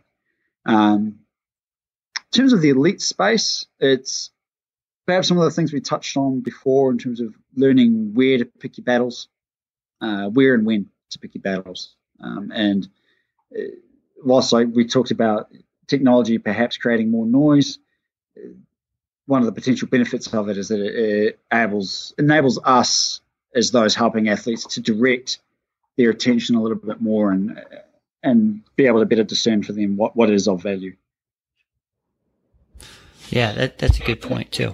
Yeah, because the numbers are pretty powerful. Yes. Yeah. Do you have a strength standard goal or minimum for your athletes? And if so, is that specific to the different levels within Rowing New Zealand? So, for example, U19, U23 senior, like in terms of the weight room, you know, some of those exercises you mentioned, so like squat or power clean. Yeah, we do set benchmarks for the athletes in terms of this is what our A standard is, B standard, C standard, something along those lines. And a lot of that's derived from data we have off our previous athletes. Like, we know our previous medal winning athletes were of this standard, and we found that this was beneficial to their performance. And there is a degree of aspiration in them as well. Like, we don't have athletes who can get 100% in them, but it's setting them a target and a benchmark that enables us to track progression and enables some comparisons to be made, is valuable to us, and we find valuable to the athletes as well in terms of being able to benchmark their performance. We know it's always going to come down to the performance on water is always going to matter. It's always going to be the most important thing. And we've got plenty of really strong gym athletes who can't move a boat that well, and vice versa as well. So the benchmarks are there to help create what we believe to be standards that elite athletes should be able to hit, and ask the athletes to try and get to that, and then enable us to give guidelines and recommendations as we go down through the pathway. So the end of 23s will work to a modified value of what we ask the elite athletes to get to. I can't remember off the top of my head. I think it's about 75% of elite standard will ask 23s to get. And what we found over time is that that's probably doing a little bit of a disservice to the 23 athletes in some ways, as they've been more exposed to weight room training at a younger age. They're coming through at a better standard every year.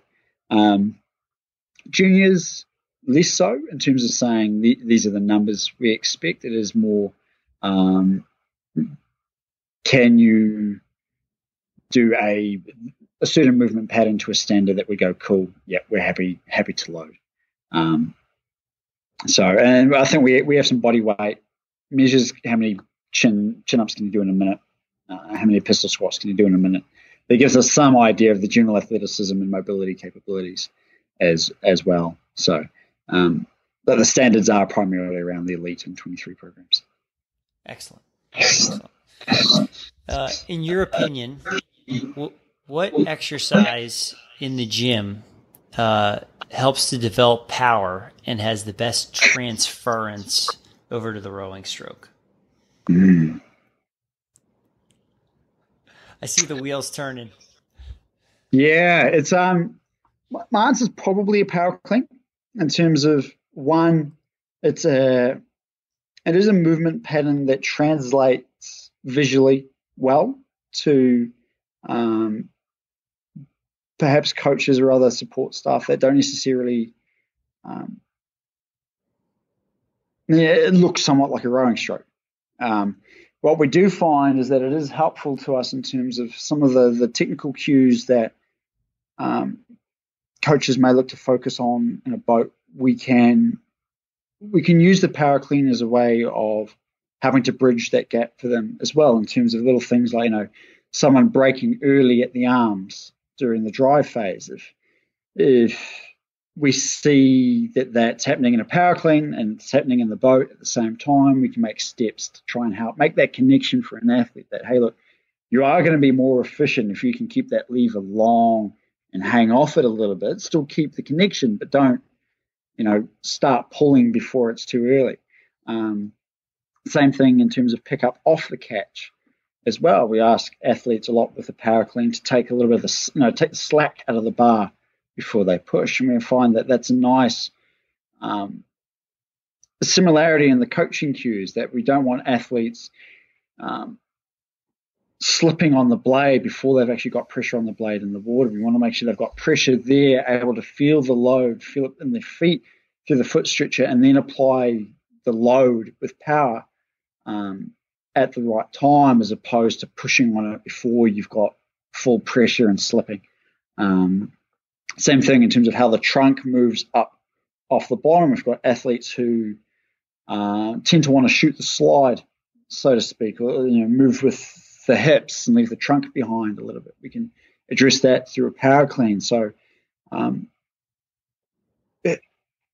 lot of the time, technical issues that show up in a rowing boat, we'll get some sense of it through that exercise. And it is, it's a full body, high intent triple extension exercise. And to me, it does tick a lot of boxes. Yeah. Great stuff. Excellent. In your experience in working with the athletes in New Zealand, what are some of the characteristics or qualities you've seen some of the best athletes, the best rowers have in common? Hard work, absolutely. Single-mindedness. I'm not saying to the extent that they exclude other things in their lives. We've had plenty of athletes who've managed heaps of things and been wildly successful rowers, but it's when they're when they're here in this building and they're here in this environment, it's relentless, and there's an attention to detail that I don't see in other athletes. And to me, it does differentiate the best from those who are simply just really good. Is that you watch some of the very successful rowers who've come out of this program, and there's never a single wasted rep. There's never a single wasted stroke. It's when they're on, and their ability to stay in that headspace is phenomenal. Whereas athletes who are simply in that, really good, but may never crack that superstar top level elite, is their ability to be consistent with training. And that's what the best of the best do. It's attention to detail, consistent hard work. Excellent. That's great perspective. Okay, so we've talked a little bit about this here and there. So, in your opinion, is it possible to be too strong for rowing? And this gets into some of the stuff we were talking about earlier, like, is there too much muscle mass, and does that start to, play a factor into the athlete being able to get into certain positions in the rowing stroke, for example, like limit their compression to the catch, that type of thing. So there's a balancing act. Yes. My cop-out answer would be, all things being equal, a stronger, more powerful athlete will win. That's assuming that all technical things are exactly the same, everything else is exactly the same. However, you can sometimes see, I think, athletes who are too reliant on their strength abilities and don't necessarily know how to translate that to a rhythm on the water that is conducive to producing a fast boat. And this is, to me, where you get the disparity between those who can pull an incredible erg versus those who can move a boat. And to me, sometimes that the story for some of these athletes becomes that they are these big, strong athletes who should be able to move a boat. Can rip, shit, and bust on an erg, should be able to do that on the water. And sometimes that, to me, creates a situation where an athlete tries to overutilize those attributes in the water and doesn't do so in a way that actually helps to move a boat. They're heavy into the front, rush the catch, rush the slide, all these things, because I think they have to be big and heavy onto it, as opposed to using that strength.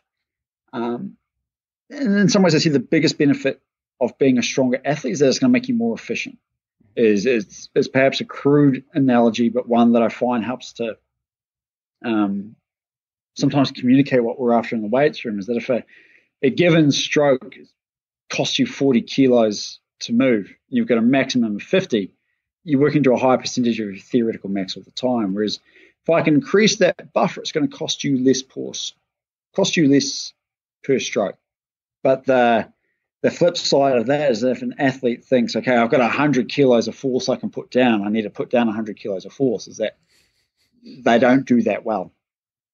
So absolutely an athlete can be too strong if they don't have the technical skills or the physical competency to use that strength in a way that best moves a boat. And to me, that problem grows exponentially the more people you add into the boat with them. I get the feeling as a single sculler, you could probably get away with it a little bit more than if you're a rower and an 8 trying to match with 7 other people.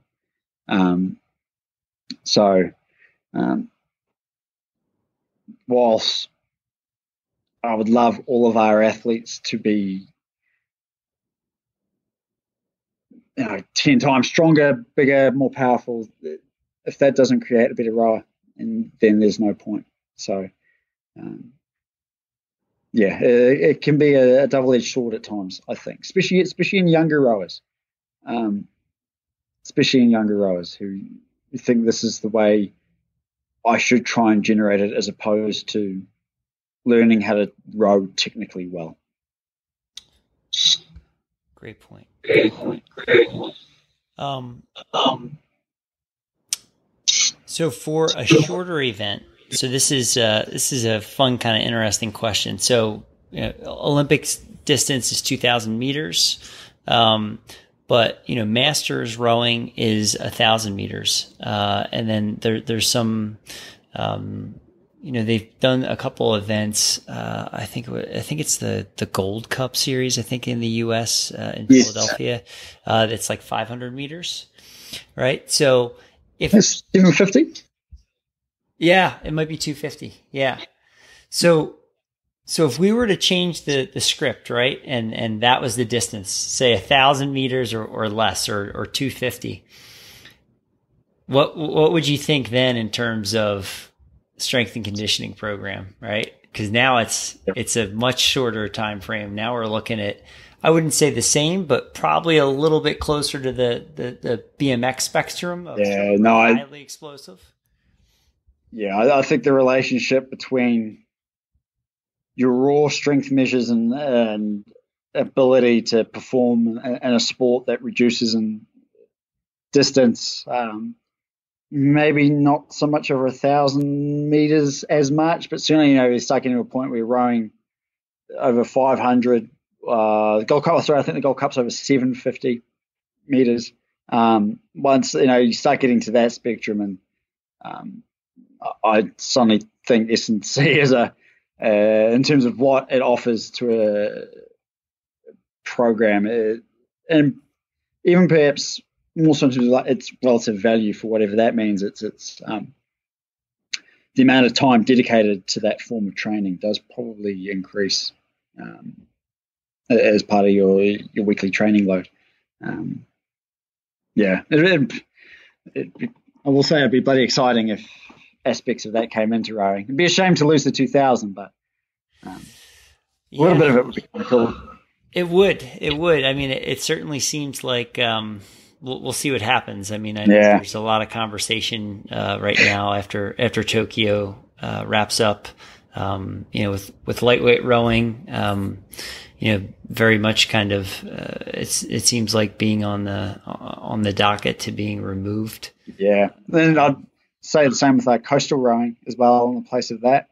It's interesting times. So the one thing's for sure is that some type of change is on the horizon. Sure. Yes, agreed. So with that being said, so do you look at all the rowing athletes the same? So for example, if you were looking at a bigger team boat like an 8 or a quad, are there certain aspects or characteristics you would try to emphasize more for, say, a stroke seat versus a 6 seat, or a single sculler versus someone in a quad? I was just thinking about this today, and I was like, oh, this might be a good question. Generally not. I think more so out of anything because, who occupies those seats is quite variable as we go. But our considerations around what athlete needs are probably more based around their individual makeup as opposed to what role they may necessarily occupy within a given boat. So we're less concerned whether a athlete is 6 seat versus stroke seat in an 8, as opposed to this athlete has this aspect of their profile that we think needs addressing, and then we look to target that for their sake, as opposed to them occupying a certain boat seat. Okay, yeah, that makes sense. Yeah. Okay, final question. Given all your experience and everything that you've learned so far, is there anything you would do differently if you could kind of go back, like to the beginning of working with, say, any of the high performance teams, but I guess especially rowing at the beginning? Hmm. That's a really interesting question, because I think you end up making so many mistakes along the way that you're like, oh, if I could just go back and change that maybe this wouldn't have happened or something like that. But then I also think that those mistakes and those learnings are they're part of the process, and they hopefully enable you to be better at your job as you move forward. For me, it's probably more of a personal one, and it's been looking to balance. Wish I gave myself more balance in my career than I did at the time. Like Olympic sport is this all-encompassing, quite enveloping thing at times, and it can sometimes be hard to see the wood for the trees. And it is a very privileged position that we occupy, and sometimes while you're in it, I think you fail to recognize that what we're doing and what we're working in is pretty damn cool most of the time, and to enjoy it. Like, the grass is always greener type thing. There's always good days and bad days, and if you step back and say, hey, my role is to work with all these pretty amazing coaches and athletes and support staff and try and find ways to make them be better, faster, generally better people all around, then that's a pretty cool position to be in. Whereas when you're younger and first getting into it, you feel this pressure to always be in that headspace all the time and not give yourself that room to breathe a little bit. Because I think it's that room to breathe that enables you to reflect and then make better decisions moving forward anyhow. So it's it's probably learning to step back and take some time and enjoy the ride a little bit more as well. That's some brilliant advice right there. That's great. I will certainly be listening to that and taking that to heart right there. Excellent. Well, Ryan, you've been so gracious with your afternoon. I think you might be shocked and surprised to hear we clocked in at just over 2 hours now. Wow. Yeah. Well, if it makes you feel good, it doesn't seem like it's been 2 and a bit hours. So it's fun. It's been great fun, actually. I really enjoyed it. Me too. It's been a blast. So let me just give you a proper goodbye off air, and thanks again so much. Yeah, mate. No worries. It's been my pleasure. Thanks heaps for having me. Thank you for listening to the Leo Training Podcast.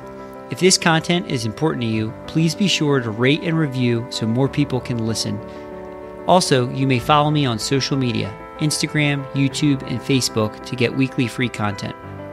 For more in-depth content, please subscribe to my email newsletter at my website, leotraining.io. Be sure to check out the resources page to download free, helpful content. If you have any questions or feedback, please contact me directly by email at joe@leotraining.io or via Instagram. The handle is @leotraining. Thank you again for listening, and have a great day.